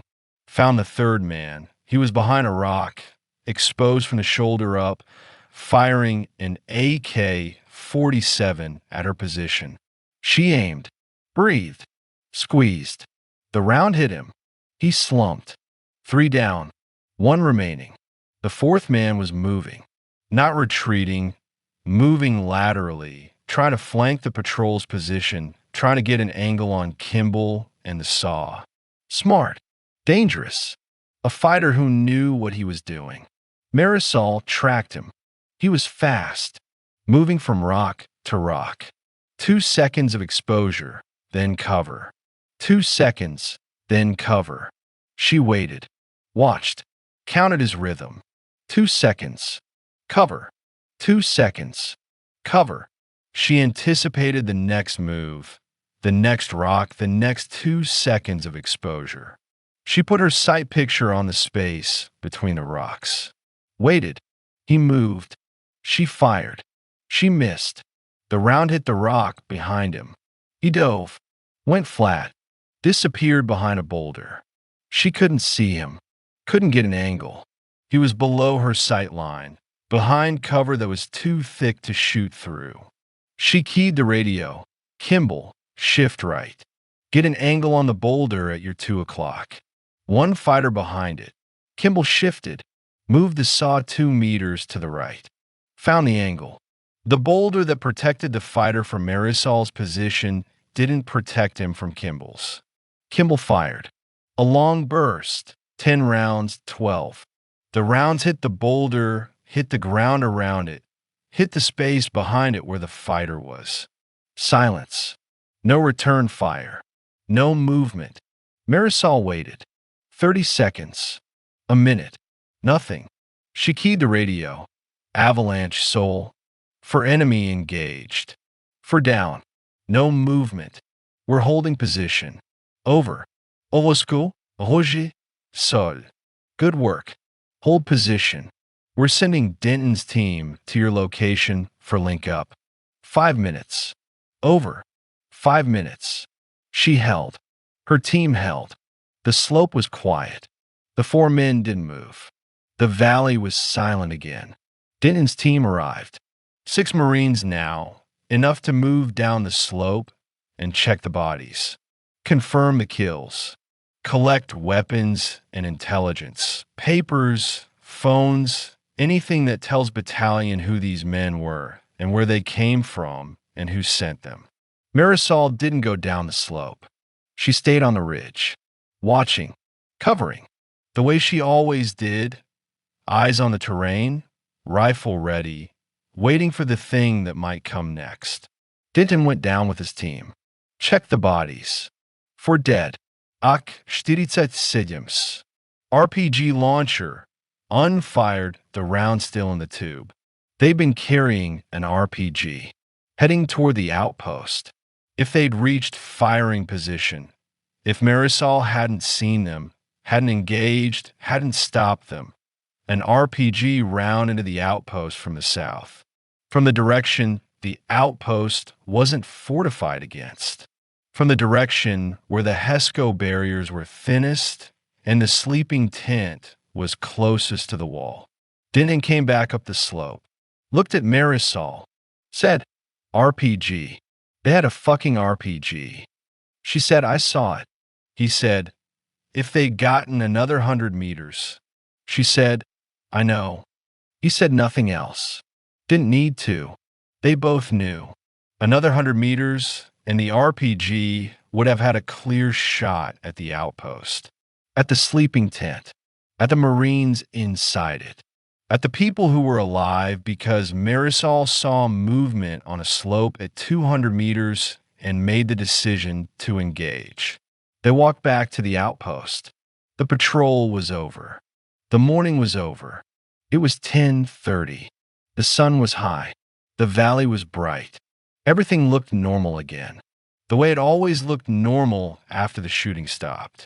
The way Afghanistan always returned to its default state of beauty and silence, and the particular indifference of mountains that have seen 10,000 years of fighting and will see 10,000 more. Orozco met them at the gate, looked at Marisol, said, 2 engagements, 2 wins.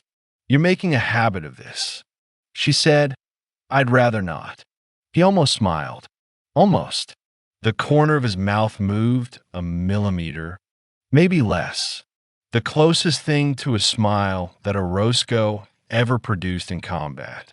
He said, debrief in 30. Get water. Get food. She got water. Got food. Sat on her cot and ate an MRE beef stew, the one nobody likes, the one that tastes like salt and cardboard, and that she ate anyway, because calories are calories and the body doesn't care about taste. She ate, drank water, cleaned her rifle, the automatic ritual, the thing her hands did without her mind's involvement. Magazine out, chamber clear, bull back, brush, oil, wipe, reassemble, function check. Done. She went to the debrief. Gave her report. Dry. Factual. 4 enemy. Moving south along the eastern slope. Engaged at 0955 from OP South. 4 enemy Kia. 1 RPG recovered unfired. No friendly casualties. Ammunition expended. 14 rounds, 5.56, approximately 40 rounds, 7.62 link. That's all. No drama. No embellishment. No, I saved the outpost. Just, this is what happened. These are the numbers. This is the result. Orozco wrote it down. Said, I'm adding this to the award recommendation. October 11th plus today. The package is going to battalion tomorrow. She said, okay. She went back to her cot. Lay down. Close her eyes. Никонец. Продолжаю. Часть 3. Последний день. Гибель. Navy Cross. Patricia. November 23rd, 2009. I've been putting this off. I've been telling you about 6 weeks, about patrols and letters and cold nights and a bracelet and a girl in a doorway. Because those 6 weeks are the life. The life that matters. The life that was. And what comes next is the end of it. And I don't want to get to the end. But the end is the story. The end is why I'm here. The end is why you're here. So, November 23rd.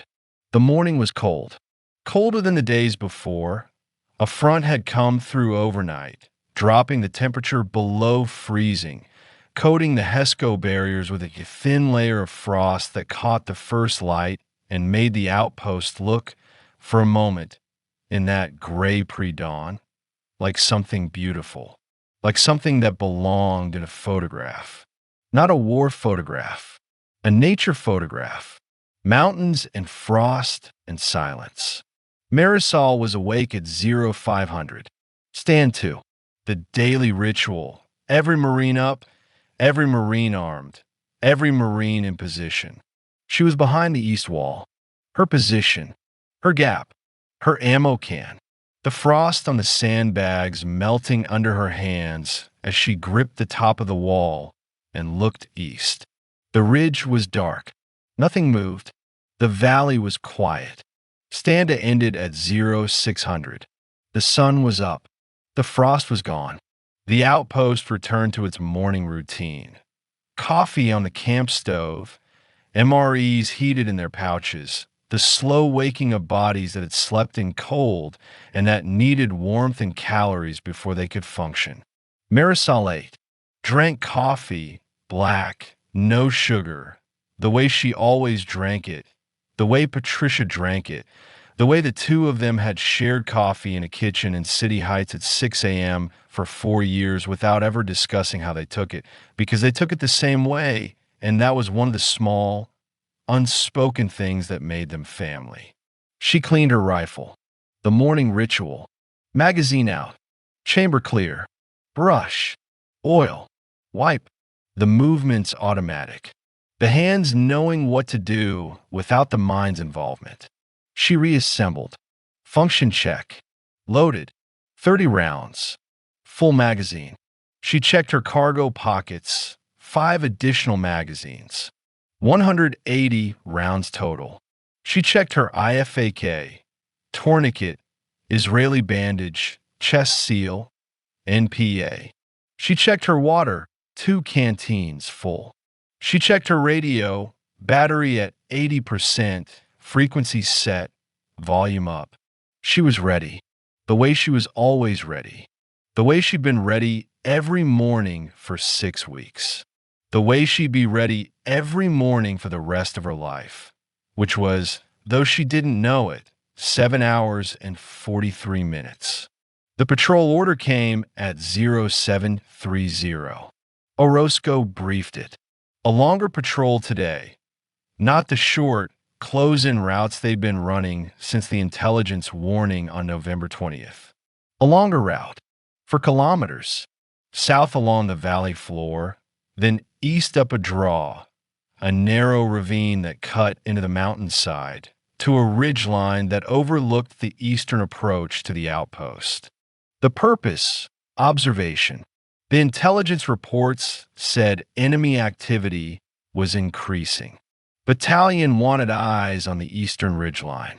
Wanted to know if the enemy was staging there again, the way they'd staged before October 11th. Wanted to know before the next attack, not during it. Marisol's fire team, plus Webb on the radio. 5 Marines, the same 5 who'd engaged the 4 fighters on November 15th. The same 5 who'd found the RPG. The same 5 who worked together like a machine. Each part knowing its function, each part trusting the others to perform theirs. They stepped off at 0847, the same time as November 15th, the same gate, the same direction, south than east. Marisol on point, Torres behind her, Kimball, Mwen, Webb in the rear. The valley floor was familiar. They'd walked it dozens of times. The dry riverbed, gravel and sand, and the occasional pool of standing water that was too cold to drink and too dirty to use. The scrub brush on either side, low, thorny, the kind of vegetation that survives in places where nothing should survive. The mountains rising on both sides, close, always close, the walls of the room that Kiener Province builds around everyone who enters it. They reached the draw at 0930, the narrow ravine that cut east into the mountainside. Marisol stopped, looked at it. The draw was, she assessed, 50 meters wide at the mouth, narrowing to 20 meters as it climbed. Rocky, steep, good cover on both sides, boulders, outcroppings, the natural fortifications that mountains provide. Good cover for them. Good cover for anyone else. She didn't like it. The draw was a natural ambush site. A kill zone. The kind of terrain that infantry manuals use as examples of where not to go. Narrow, steep, limited visibility, limited escape routes. The kind of place where a small force can destroy a larger one because the larger one can't maneuver, can't flank, can't use its advantages. She keyed the radio. Avalanche Soul. At the mouth of the draw. Proceeding east. Terrain is tight. Limited visibility. Will report at the ridgeline. Over. Olosco. Roger. Sol. Be careful. Out. Be careful. 2 words that mean nothing and everything. 2 words that a squad leader says because there's nothing else to say. Because the patrol has to go up the draw. That's the mission. That's the route. That's where a battalion wants eyes. And the draw is dangerous. And everyone knows it's dangerous. And they're going anyway. Because that's the job. She turned to her team. Said, spread out. 10-meter intervals. Eyes up. Both sides. Kimball. If anything moves, you light it up. Don't wait for me. They spread out. 10 meters between each Marine. 50 meters from first to last. Marisol in front, Webb in the rear. They entered the draw. The draw climbed. Steeply, a grade that made the legs burn and the lungs work and the pack feel heavier with every step. The rocks were loose, shale and gravel that shifted under boots and made noise and made stealth impossible. Every step announced their presence. Every step said, "We are here. We are coming up. We are 5 Marines in a narrow ravine, and we cannot hide." Marisol moved carefully. Not slowly, carefully. There's a difference. Slowly means hesitant. Carefully means deliberate. Each step chosen. Each foot placement considered. Her eyes moving left, right up, scanning the ridgeline above them. Scanning the boulders on either side. Looking for the thing that didn't belong. The shadow. The movement. The rock that wasn't a rock. 200 meters up the draw. 300. The ravine narrowed. 20 meters wide now. The walls on either side, steep, rocky, 10 meters high. The sky above, a strip of blue between the walls. The feeling of being inside something. Inside the mountain. Inside a throat. 400 meters. The ridgeline was close. She could see it above them, the crest where the draw opened onto the eastern slope. Another 100 meters. 5 minutes of climbing.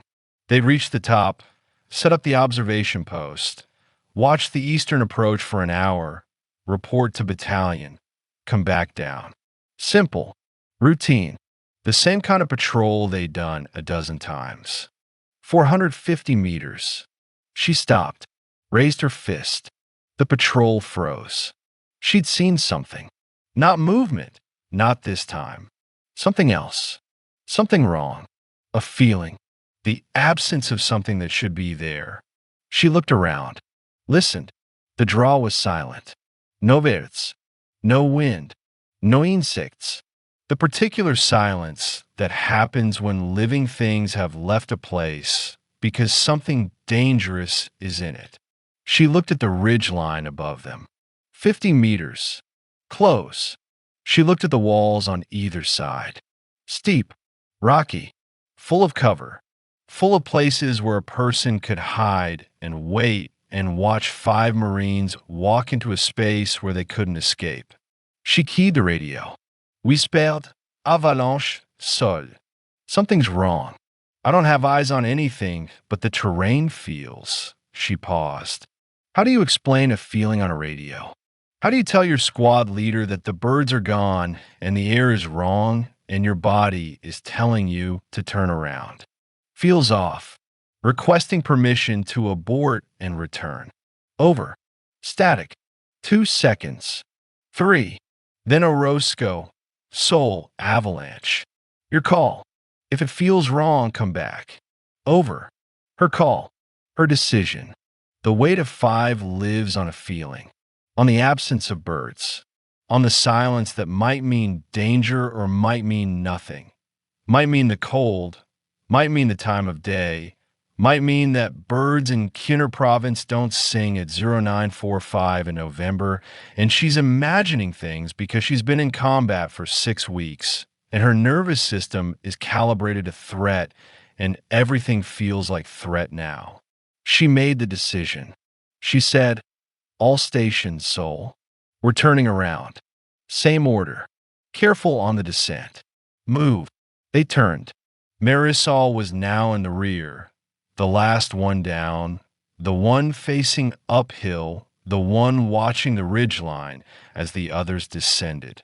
She walked backward, rifle up, eyes on the crest, on the walls, on the boulders, watching. They made it 50 meters, 100. The draw was widening again. The walls were lower. The sky was bigger.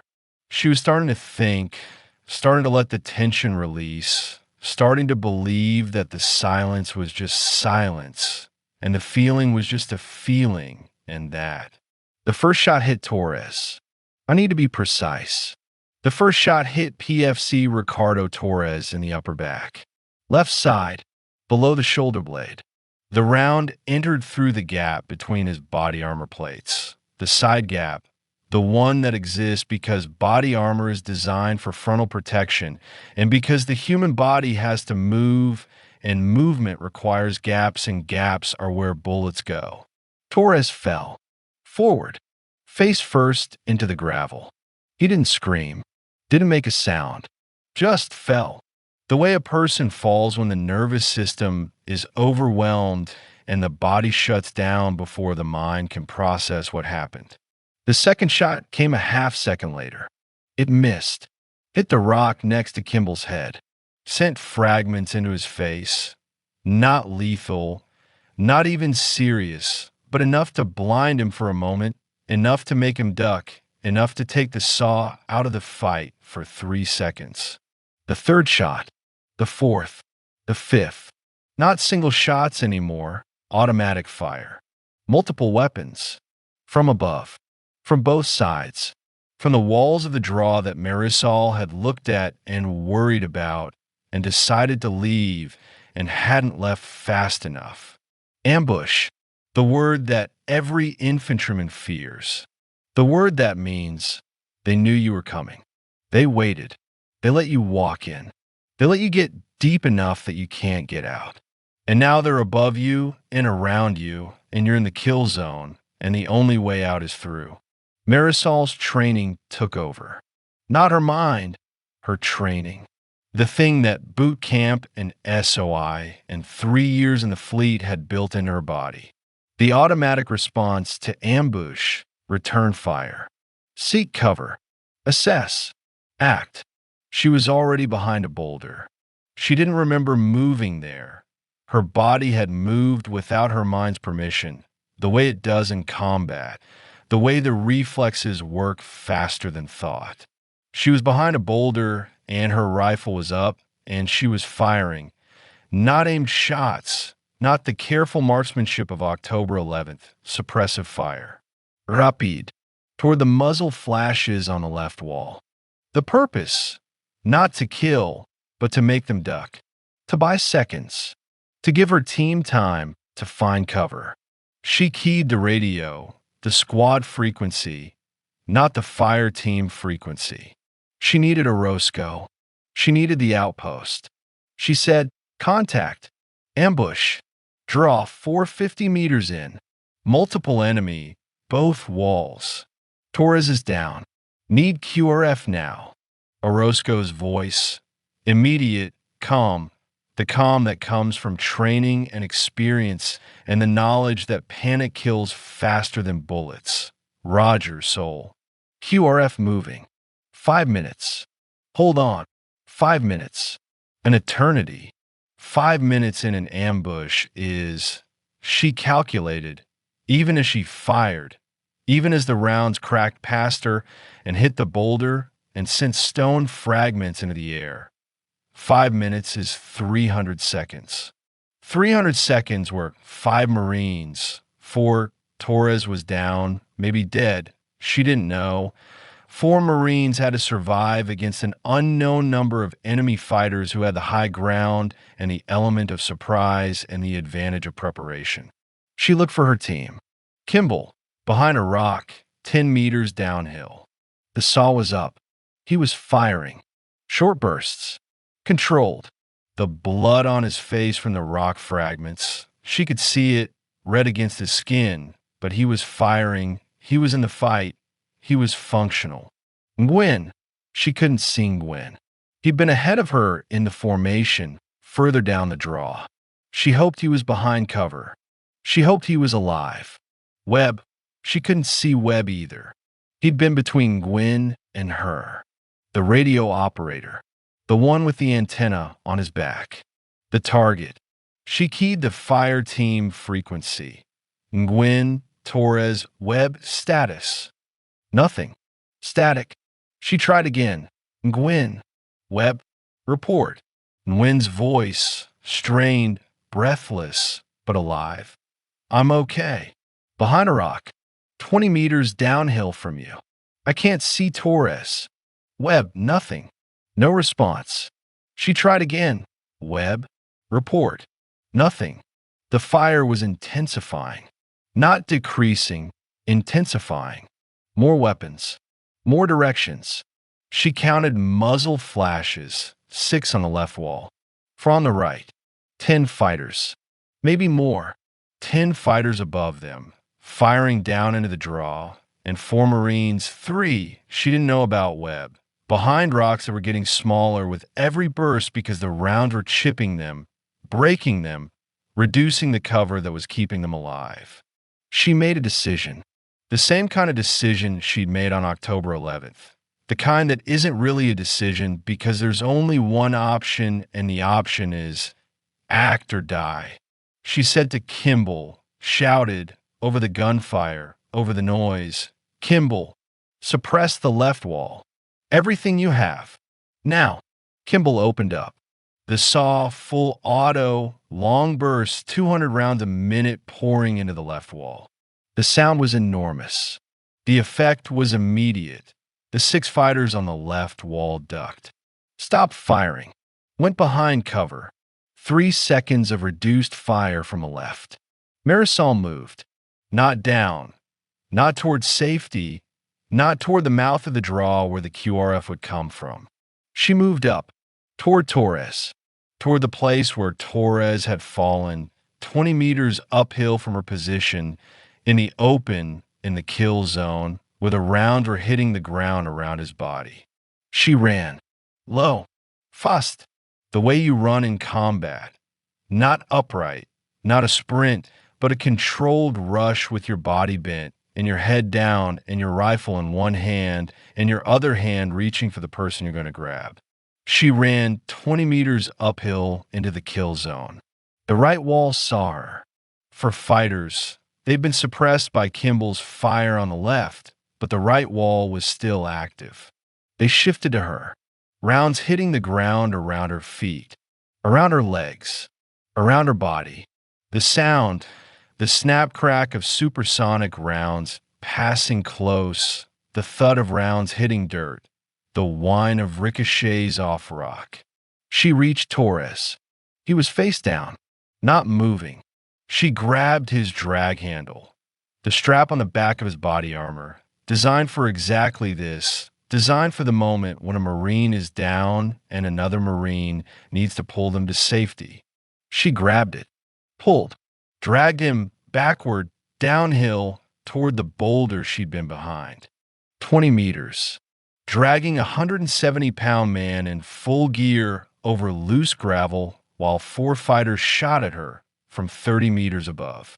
She made it, behind the boulder, Torres with her. She checked him, rolled him over, looked at his face. His eyes were open. He was breathing, shallow, fast. The wound in his back. She couldn't see it. He was face up now, but she could see the blood pooling beneath him, dark against the gravel, spreading. She said, "Torres, can you hear me?" He blinked, tried to speak, coughed, blood on his lips, not a lot, but some. Enough to tell her. The round had hit something inside. Lung, maybe something that bleeds into the airway. Something that means he needs a surgeon, not a bandage. He needs a helicopter. He needs the 5 minutes to be over. She rolled him onto his side, recovery position, the position that keeps blood from filling the airway, the position that buys time. She said, "Stay on your side. Don't move. Help is coming." He said, or tried to say, something. She couldn't hear it over the gunfire. She leaned closer. He said, "Webb." She looked. Uphill, past where Torres had been. Further up the draw, 30 meters, maybe more. She saw Webb, on the ground, not behind cover, in the open. The radio on his back, the antenna broken, snapped at the base, hanging at an angle. He wasn't moving. She looked at Webb, looked at the right wall. 4 fighters still firing, still active. Looked at the distance, 30 meters of open ground, uphill, under fire from 4 positions. Looked at Torres, bleeding, breathing, alive, but not for long without help. Looked at Kimball, still firing, the saw belt getting shorter, the ammunition running out. She made a calculation, not a decision, a calculation. The cold math of combat that every leader makes and that no one talks about afterward. The math that says, if I go for Webb, I leave Torres. If I leave Torres, he might die. If I don't go for Webb, Webb might already be dead. If Webb is alive and I don't go, he dies. If I go and get killed, Torres dies and Kimball and Gwynn are alone and the QRF is still 3 minutes away and 3 minutes is forever. She made the calculation. The answer was Torres. Torres was alive. Torres was breathing. Torres needed her here, applying pressure, keeping him on his side, keeping his airway clear. Webb was 30 meters away, in the open and not moving, and might already be gone, and the 30 meters between them was a kill zone that had already almost killed her once. She stayed with Torres. She chose the living over the possibly dead. She chose the certain over the uncertain. She chose, And this is the thing that haunted her, that she told me about in the hospital at Landstuhl, that she said was the only decision in her life she wasn't sure about. She chose not to go. The QRF arrived at 0953, 8 minutes after the first shot, not 5-8, because 5 minutes is what Orozco said, and 8 minutes is what it actually takes to gear up and run 400 meters to the mouth of draw and then fight your way up it against 10 fighters who have the high ground. Denton led the QRF. His fire team, plus Orozco, plus the mortar team, 7 Marines, coming up the draw from below, firing as they moved, the combined weight of 7 rifles and the 60 millimeters mortar that the mortar team set up at the mouth of the draw and began dropping rounds on the ridgeline above. The effect was immediate. The 10 fighters, caught between the QRF below and Marisol's team in the middle, began to withdraw. Up, over the ridgeline, into the eastern slope where they could disappear into the terrain the way they always disappeared, the way the mountains always swallowed them. The firing stopped. The draw was quiet. The silence came back. The same silence that had warned Marisol, the same absence of birds, the same wrongness in the air. But now the silence meant something different. Now it meant over. For now, Denton reached Marisol's position, looked at Torres, looked at her, said, "Medevac." She said now. He said bad. Long, I think. Denton keyed the radio. His radio, because Webb's radio was destroyed. He called for medevac. The response, 10 minutes. 10 minutes for the helicopter to launch from the FOB and fly 12 kilometers and find the draw on land. Marisol said, "Webb." Denton looked uphill. Saw Webb, 30 meters. Still not moving. Denton said, "I'll go." He went. Ran uphill. The draw was clear now. The fighters were gone. The ridgeline was empty. The mortar rounds had driven them away. Denton reached Webb. Knelt. Checked. Looked back at Marisol. Shook his head. Webb was dead. Lance Corporal Marcus Webb, 21. Tallahassee, Florida. The replacement. The kid who'd arrived 5 days after October 11th and who'd been part of the squad for 6 weeks and who'd carried the radio and who'd called in the mortar strike that saved them on October 11th, and who is now dead in a draw in Kiener Province with a broken antenna and a bullet wound that Marisol couldn't see from where she was and didn't need to see because Denton's headshake said everything. Torres survived. The medevac came. The helicopter landed at the mouth of the draw, couldn't land in the draw itself. Too narrow, too steep. They carried Torres down. From Marines, carrying a stretcher over loose gravel, downhill for 100 meters. Marisol carried one corner. She didn't let go, didn't hand it off, carried it the entire way. Her hands on the stretcher pole, her eyes on Torres's face. His eyes closed now, unconscious, the blood loss taking him under, the body shutting down to conserve what was left. They loaded him on a helicopter. The crew chief took him. The bird lifted, dust and noise and the smell of jet fuel, and then gone. The valley was quiet again. They went back for Webb, carried him down the same way. The same stretcher, the same 400 meters, the same gravel, but different, heavier.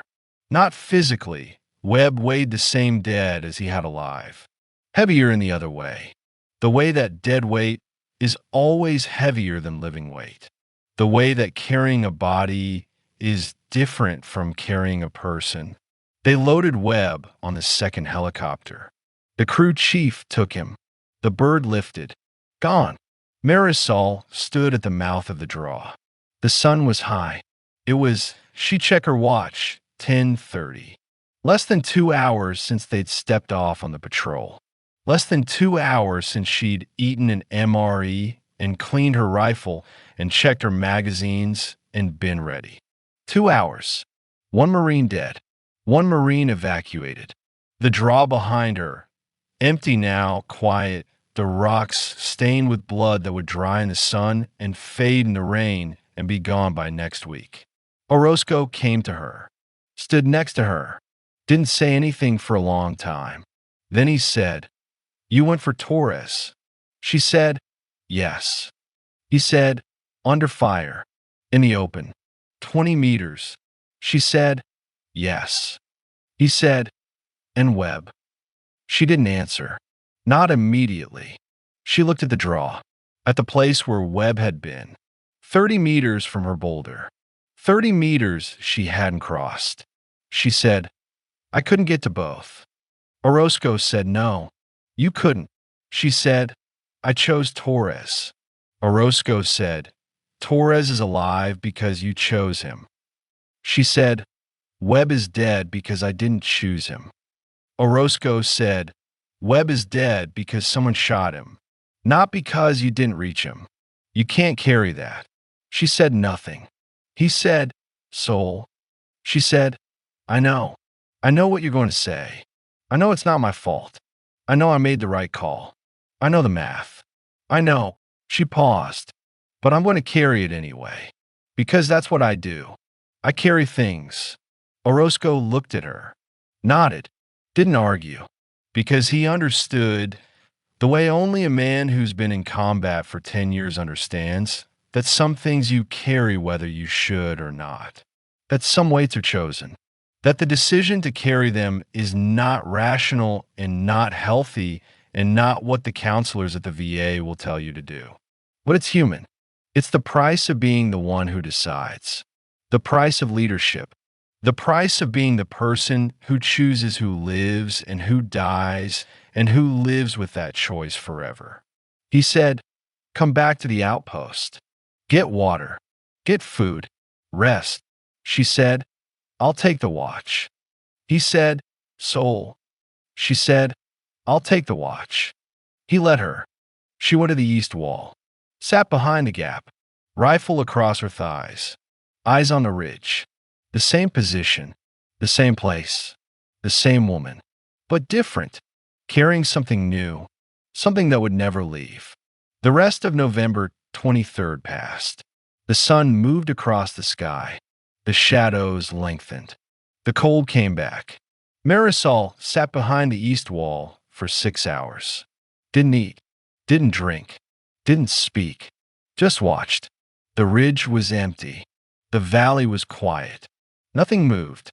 At 1630, sunset, Orozco came to her, said, "You need to eat." She ate.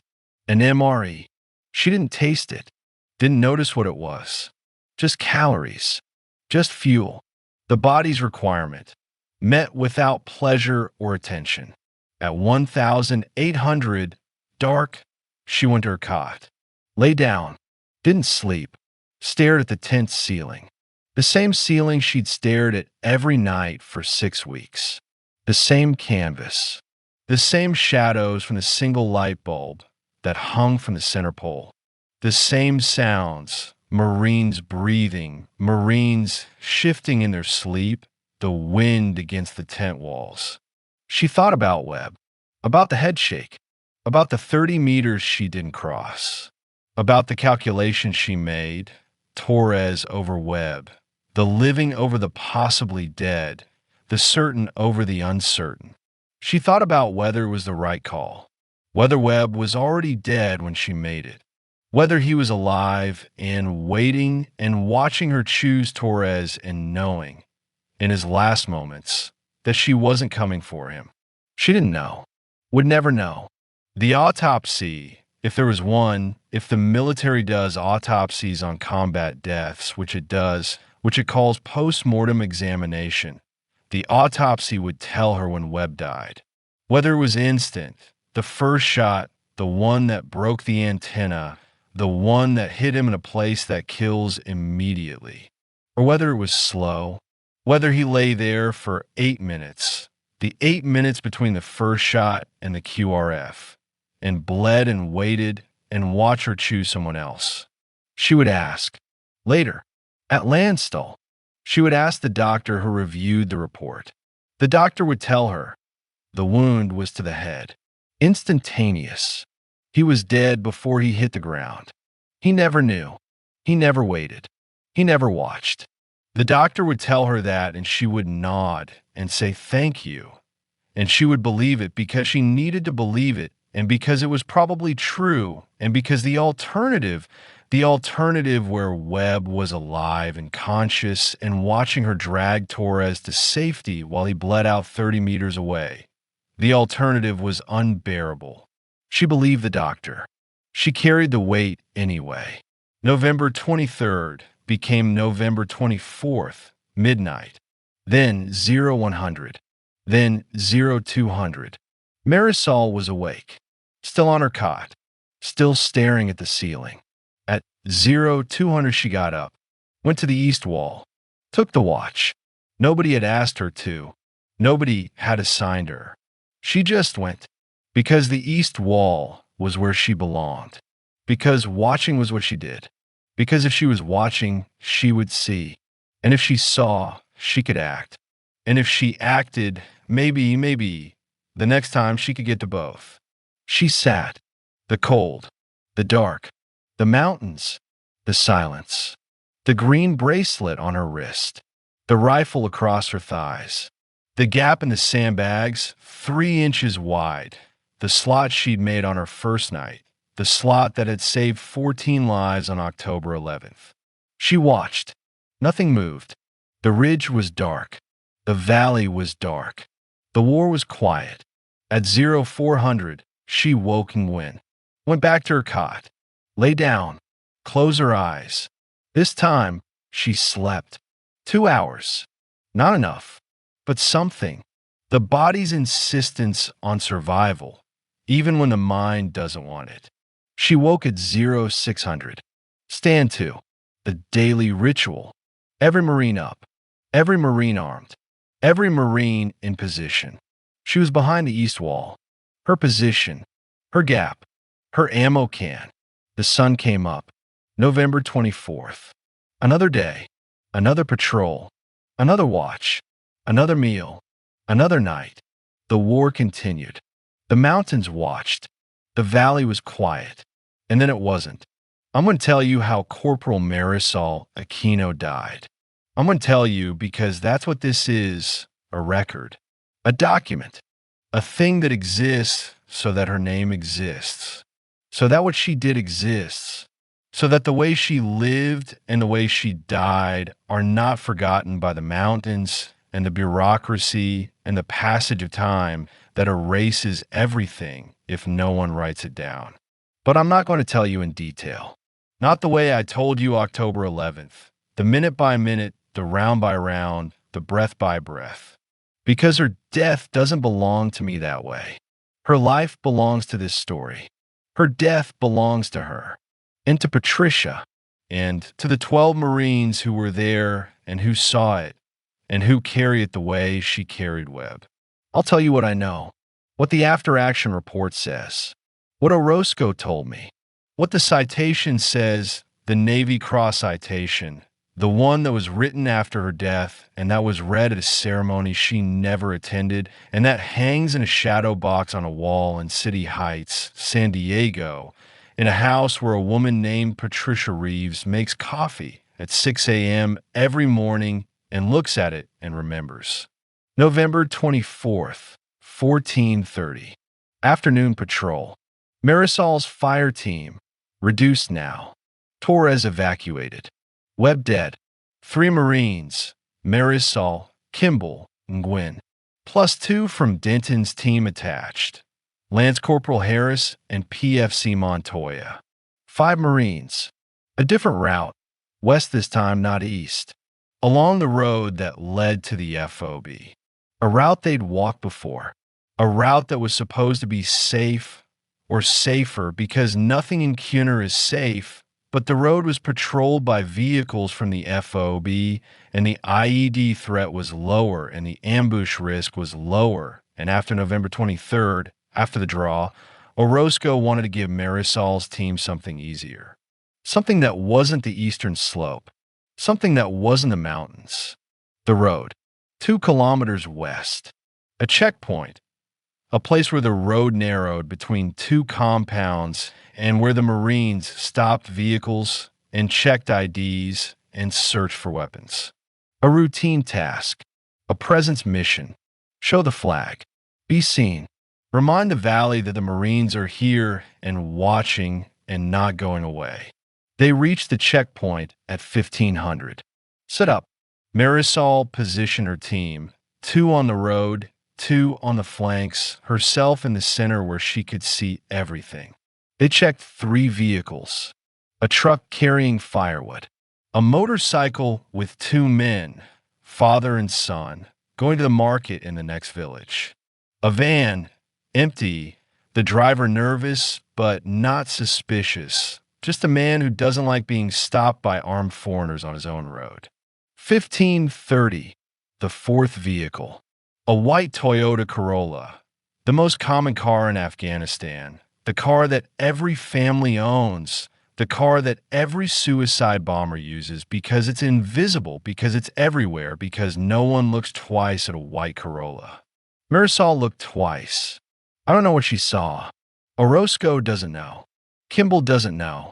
Nobody who survived knows what Marisol Aquino saw in that white Corolla that made her do what she did. Maybe it was the driver's face. Maybe it was the way the car sat on its suspension, low, heavy, the way a car sits when it's carrying something in the trunk that weighs more than it should. Maybe it was the speed, too fast, not slowing for the checkpoint, not responding to the hand signals that said stop. Maybe it was nothing she could name. Maybe it was the same thing she'd felt in the draw. The absence of birds, the wrongness in the air, the body's knowledge that the mind can't explain. She saw something, and she acted. She stepped into the road, between the Corolla and her team, between the car and Kimball and Gwynn and Harris and Montoya. She raised her hand, the stop signal, palm out, the universal gesture. She raised her rifle with the other hand, one-handed, pointed at the windshield, the gesture that says, "Stop, or I will stop you." The car didn't stop. She fired. 3 rounds through the windshield. The car swerved, hit the wall of the compound on the right side of the road, stopped, and then it exploded. Bide. Vehicle-borne, improvised explosive device. The white Corolla was a bomb. The trunk was full of homemade explosive, ammonium nitrate and fuel oil, the same mixture that Timothy McVeigh used in Oklahoma City, the same mixture that has killed more soldiers in Iraq and Afghanistan than any other weapon. Hundreds of pounds of it, packed into the trunk of a white Toyota Corolla that was driven by a man who intended to reach the checkpoint, to reach the 5 Marines standing in the road, to detonate in the middle of them, to kill all of them. He didn't reach them. He reached Marisol, because Marisol was between him and them, because she'd stepped into the road, because she'd put herself, her body, her rifle, her life between the bomb and her team. Her 3 rounds through the windshield, they hit the driver, killed him probably, or wounded him enough that he lost control. The car swerved, hit the compound wall, 15 meters from the checkpoint, 15 meters from where Kimball and Gwynn and Harris and Montoya were standing. 15 meters. Not enough. Not nearly enough for a bomb that size. But more than 0. More than the 3 meters it would have been if the car had reached the checkpoint. More than the distance that means everyone dies. The explosion killed Marisol. Instantly. The blast wave, at 15 meters from a VBID of that size, is not survivable. Not for the person closest to it. Not for the person standing in the road between the bomb and her team. The explosion wounded Kimball. Shrapnel. Both legs. Serious, but survivable. He would walk again, months later, after surgeries, after rehab, after the slow reconstruction of a body that had been torn by metal fragments traveling faster than sound. The explosion wounded Nguyen. Concussion, ruptured eardrums, temporary blindness from the flash. He would recover fully within weeks. Harris and Montoya, furthest from the blast, behind the partial cover of a low wall at the checkpoint, were knocked down, bruised, shaken, alive, uninjured in any way that required evacuation. For Marines alive, because of 15 meters, because of 3 rounds through a windshield, because of a woman who stepped into a road and put herself between a bomb and her people. Underscore, underscore, underscore, underscore, underscore, underscore, underscore, underscore, underscore,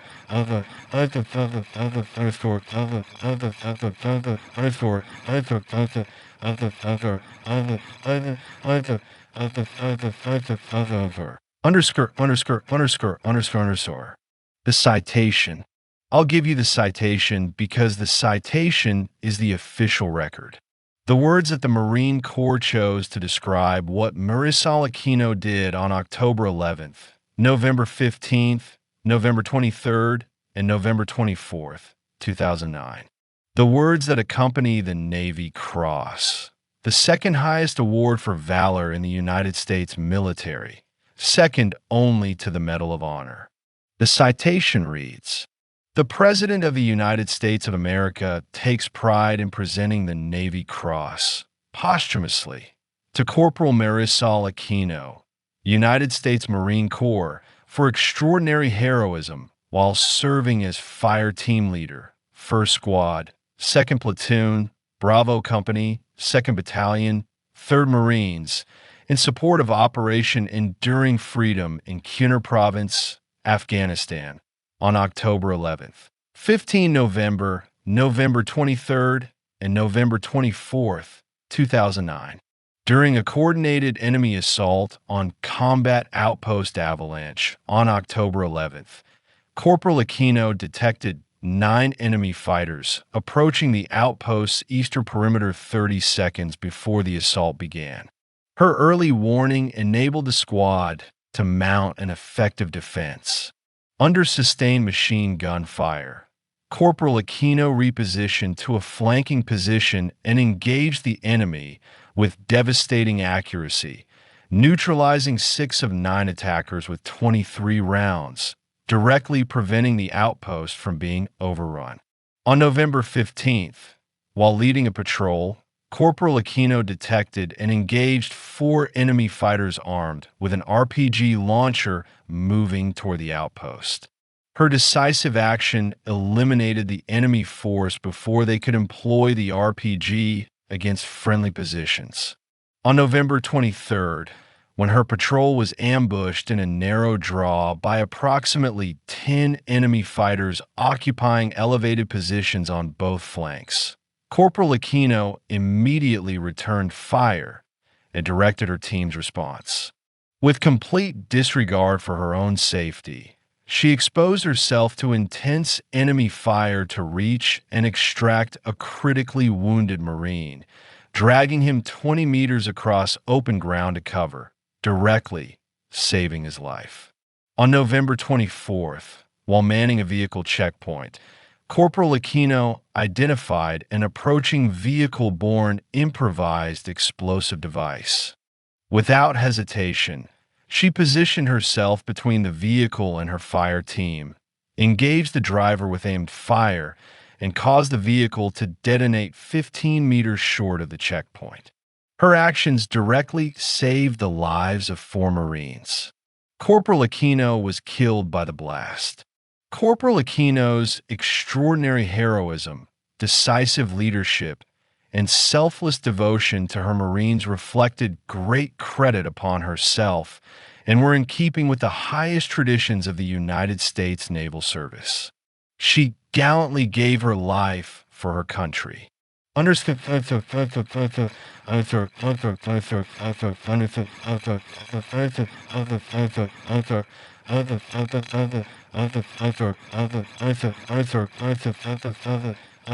underscore.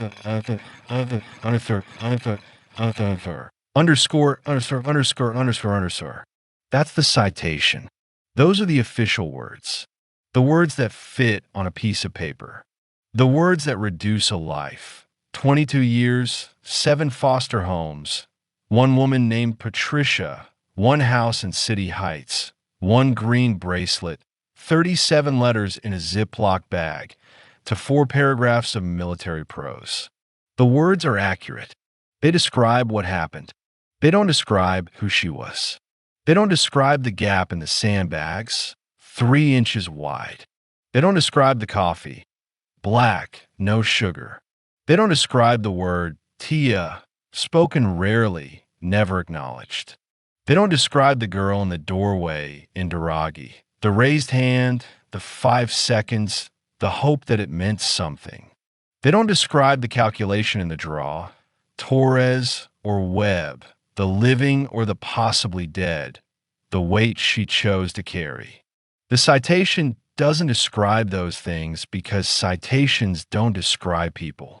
They describe actions. And actions are important.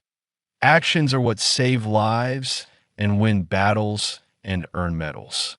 But actions are not the whole person. Actions are the visible part, the part that can be measured and recorded and pinned to a uniform. The invisible part, the part that makes a person choose those actions, that makes a woman step into a road between a bomb and her team. The invisible part is harder to write, harder to fit on a piece of paper, harder to hang in a shadow box on a wall. But it's the part that matters. It's the part I'm trying to give you. Patricia. I went to see Patricia in March of 2010, 4 months after Marisol's death. I went because I was writing this, because I was trying to understand who Marisol Aquino was, not just what she did, and because the only person who could tell me was a retired postal worker in City Heights, San Diego, who had taken in a 14-year-old girl with a garbage bag of clothes and who had, against all odds, become her family. The house was small, 2 bedrooms, a yard with a chain-link fence and a lemon tree that needed pruning. The street was quiet, a Tuesday afternoon. The neighborhood empty of everyone except the retired and the unemployed and the women who stayed home with children. Patricia met me at the door. She was 56. Gray hair, not all gray, but more than half.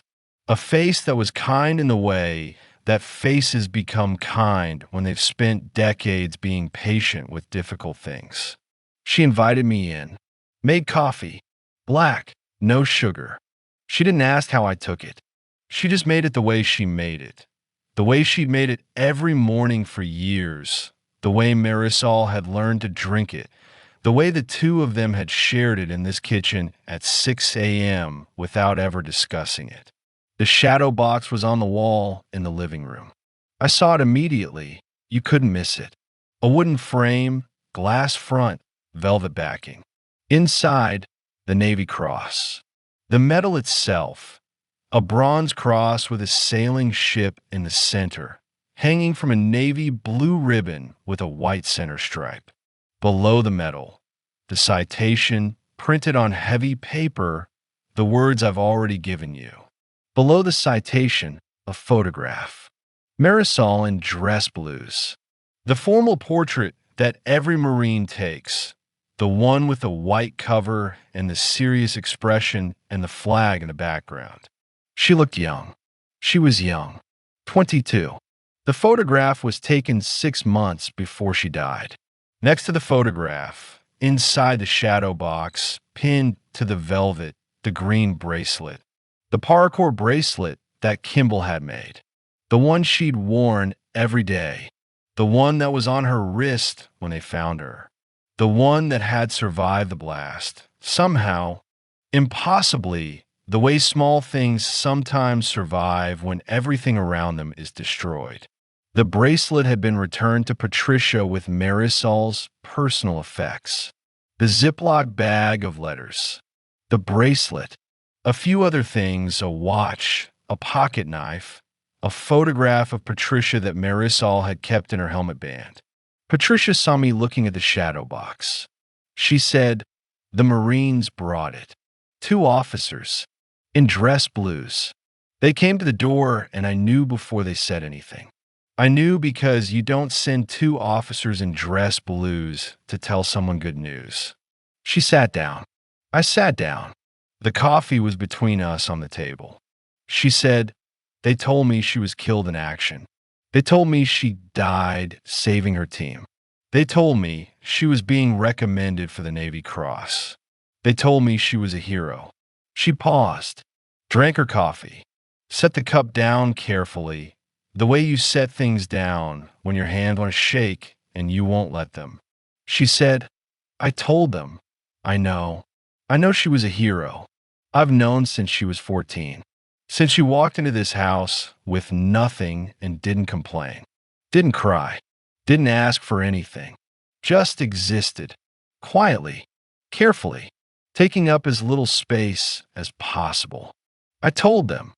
That's heroism. Not the metal kind, the everyday kind, the kind that nobody sees, the kind that a child does when the world has given her nothing and she decides to keep going anyway." She looked at me. Her eyes were dry, not because she wasn't grieving, because she'd been grieving for 4 months and the tears were used up, because grief, after a certain point, becomes dry, becomes a fact, becomes the weather of your life, always there, always present, not dramatic anymore, just constant. She said, "You want to know who she was?" I said, "Yes." She said, "She was mine. That's who she was. Not my daughter. She never let me call her that. Not my child. She was too old for that when she came to me, too damaged, too careful. But mine. The way a person is yours when you choose them, and they choose you back. Slowly, over years, without ever saying it out loud." She said, "She chose me." That's the thing people don't understand about foster children. Everyone thinks the parent chooses the child, but it's the other way around. The child chooses whether to stay, whether to trust, whether to let you in. Marisol chose me. Not on the first day, not on the first month, maybe not even in the first year, but she chose me. She stayed. She let me make her coffee. She let me call her soul. She let me sign the paper that sent her to the Marines. She let me write her letters every week for 4 years. She let me be her family.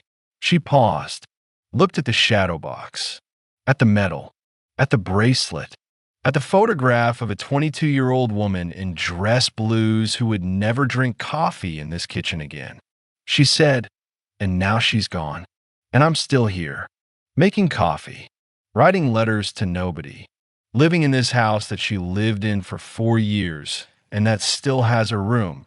I haven't changed it, haven't touched it. The bed is made. The closet has her clothes from high school. The desk has her homework, old homework from junior year, a paper about the Civil War that she got a B+ on. It's all still there. Because if I change it, if I pack it up, if I make it a guest room, if I let it become something else, then she was never here. And she was here. She was here, and she was mine, and I need the room to prove it." I didn't say anything. There was nothing to say, nothing that would help, nothing that would make the room less empty or the coffee less solitary or the shadow box less permanent. She said, "Tell me something. Tell me something about her that I don't know. Something from over there. Something that tells me she was, I don't know, happy, or at least not unhappy, that she had people, that she wasn't alone." I told her about Kimball, about the bracelet, about the way he left it on her cot without asking, and she put it on without commenting, and they never discussed it, and it meant everything. I told her about the squad calling her soul, about the way she let them, about the way that name, her name, Patricia's name for her, became the name that 13 Marines used, and that meant, "You're ours. You belong here." I told her about the girl in Duragi, the raised hand, The 5 seconds. The hope. Patricia listened. Didn't interrupt. Didn't cry. Just listened. When I finished, she said, "The bracelet. It's in the shadow box. Did you see it?" I said I saw it. She said, "A boy made that for her. A boy on a mountain. And she wore it every day. And it survived." She paused. That's the thing about her. The things she touched, they survived. The people she was near, they survived. She was like a shield, a wall, the thing that stands between the danger and the people behind it. That's what she was. Her whole life, since she was 4 years old and learned that nobody was going to protect her, she became the person who protects. Not herself, everyone else. She said, "Is that what the Marines taught her? Or is that what she already was?" I said, "I think it's what she already was. I think the Marines just gave her a place to do it." She nodded, slowly. The nod of a woman who already knew the answer and who needed to hear someone else say it. She said, "Good. That's good. That means it was real. That means it wasn't manufactured. Wasn't the uniform or the training or the whatever they do to make people fight. It was her. It was always her." She stood, went to the kitchen, came back with more coffee, sat down, said, "What happens now? With the story, with whatever you're writing?" I said, "I write it. I try to get it right. I try to make people understand who she was. Not just what she did, who she was." She said, "Can you do that? Can you put a person on paper? A whole person?" I said, "No, not a whole person, but enough. Enough that someone who reads it will know her name, will know she existed, will know that a girl from the foster system in San Diego became a Marine and went to a mountain in Afghanistan and saved people. Lots of people. And that she had a family, not the kind she was born into, but the kind she chose. And that the family is still here, still making coffee, still remembering." Patricia looked at me for a long time. Then she said, "Okay, write it, but get one thing right. One thing that matters more than the medal or the battles or any of it." I said, "What?" She said, "She was loved." Write that. She was loved and she knew it. Maybe she didn't say it. Maybe she didn't show it. Maybe she kept her distance and called me Patricia and only said Tia when she thought I wasn't paying attention. But she knew. She knew I loved her. And she loved me back. In her way. In her quiet, careful, taking up as little space as possible way. She loved me back. She said, the letters. 37 letters I wrote her. She kept everyone in a plastic bag. In her pack, she carried them.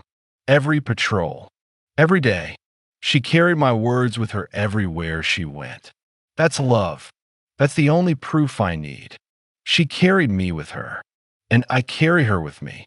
And that's the whole thing. That's the whole story. Everything else is details. I left Patricia's house at 4 p.m. The sun was low over City Heights. The lemon tree in the yard cast a long shadow across the chain-link fence. The street was still quiet. A dog barked somewhere. A car passed. The world continued, the way the world always continues after someone dies. Indifferent, relentless, moving forward whether you're ready or not. I drove back to my hotel. I sat at the desk. I opened my laptop. I started writing. I'm still writing. This is what I have. This is what I can give you. Not a whole person. Patricia was right. You can't put a whole person on paper. But enough. Enough that her name exists here. Enough that what she did is recorded. Enough that the gap in the sandbags, 3 inches wide, and the coffee, black, no sugar, and the word Tia, spoken rarely, never acknowledged, and the green bracelet, olive drab, paracord, made by a boy from Kansas. Enough that these things are not lost. Corporal Marisol Aquino. Sol, Mos 0311. rifleman, fire team leader, foster child, niece, Marine, 22 years old, 7 foster homes, 1 home, 1 woman who loved her, 13 Marines who called her soul, 4 rounds in a magazine, and 30 seconds of warning that saved 14 lives. A calculation and a draw that she carried for 1 day before she didn't have to carry it anymore. 3 rounds through a windshield, 15 meters between a bomb and her team. She was loved.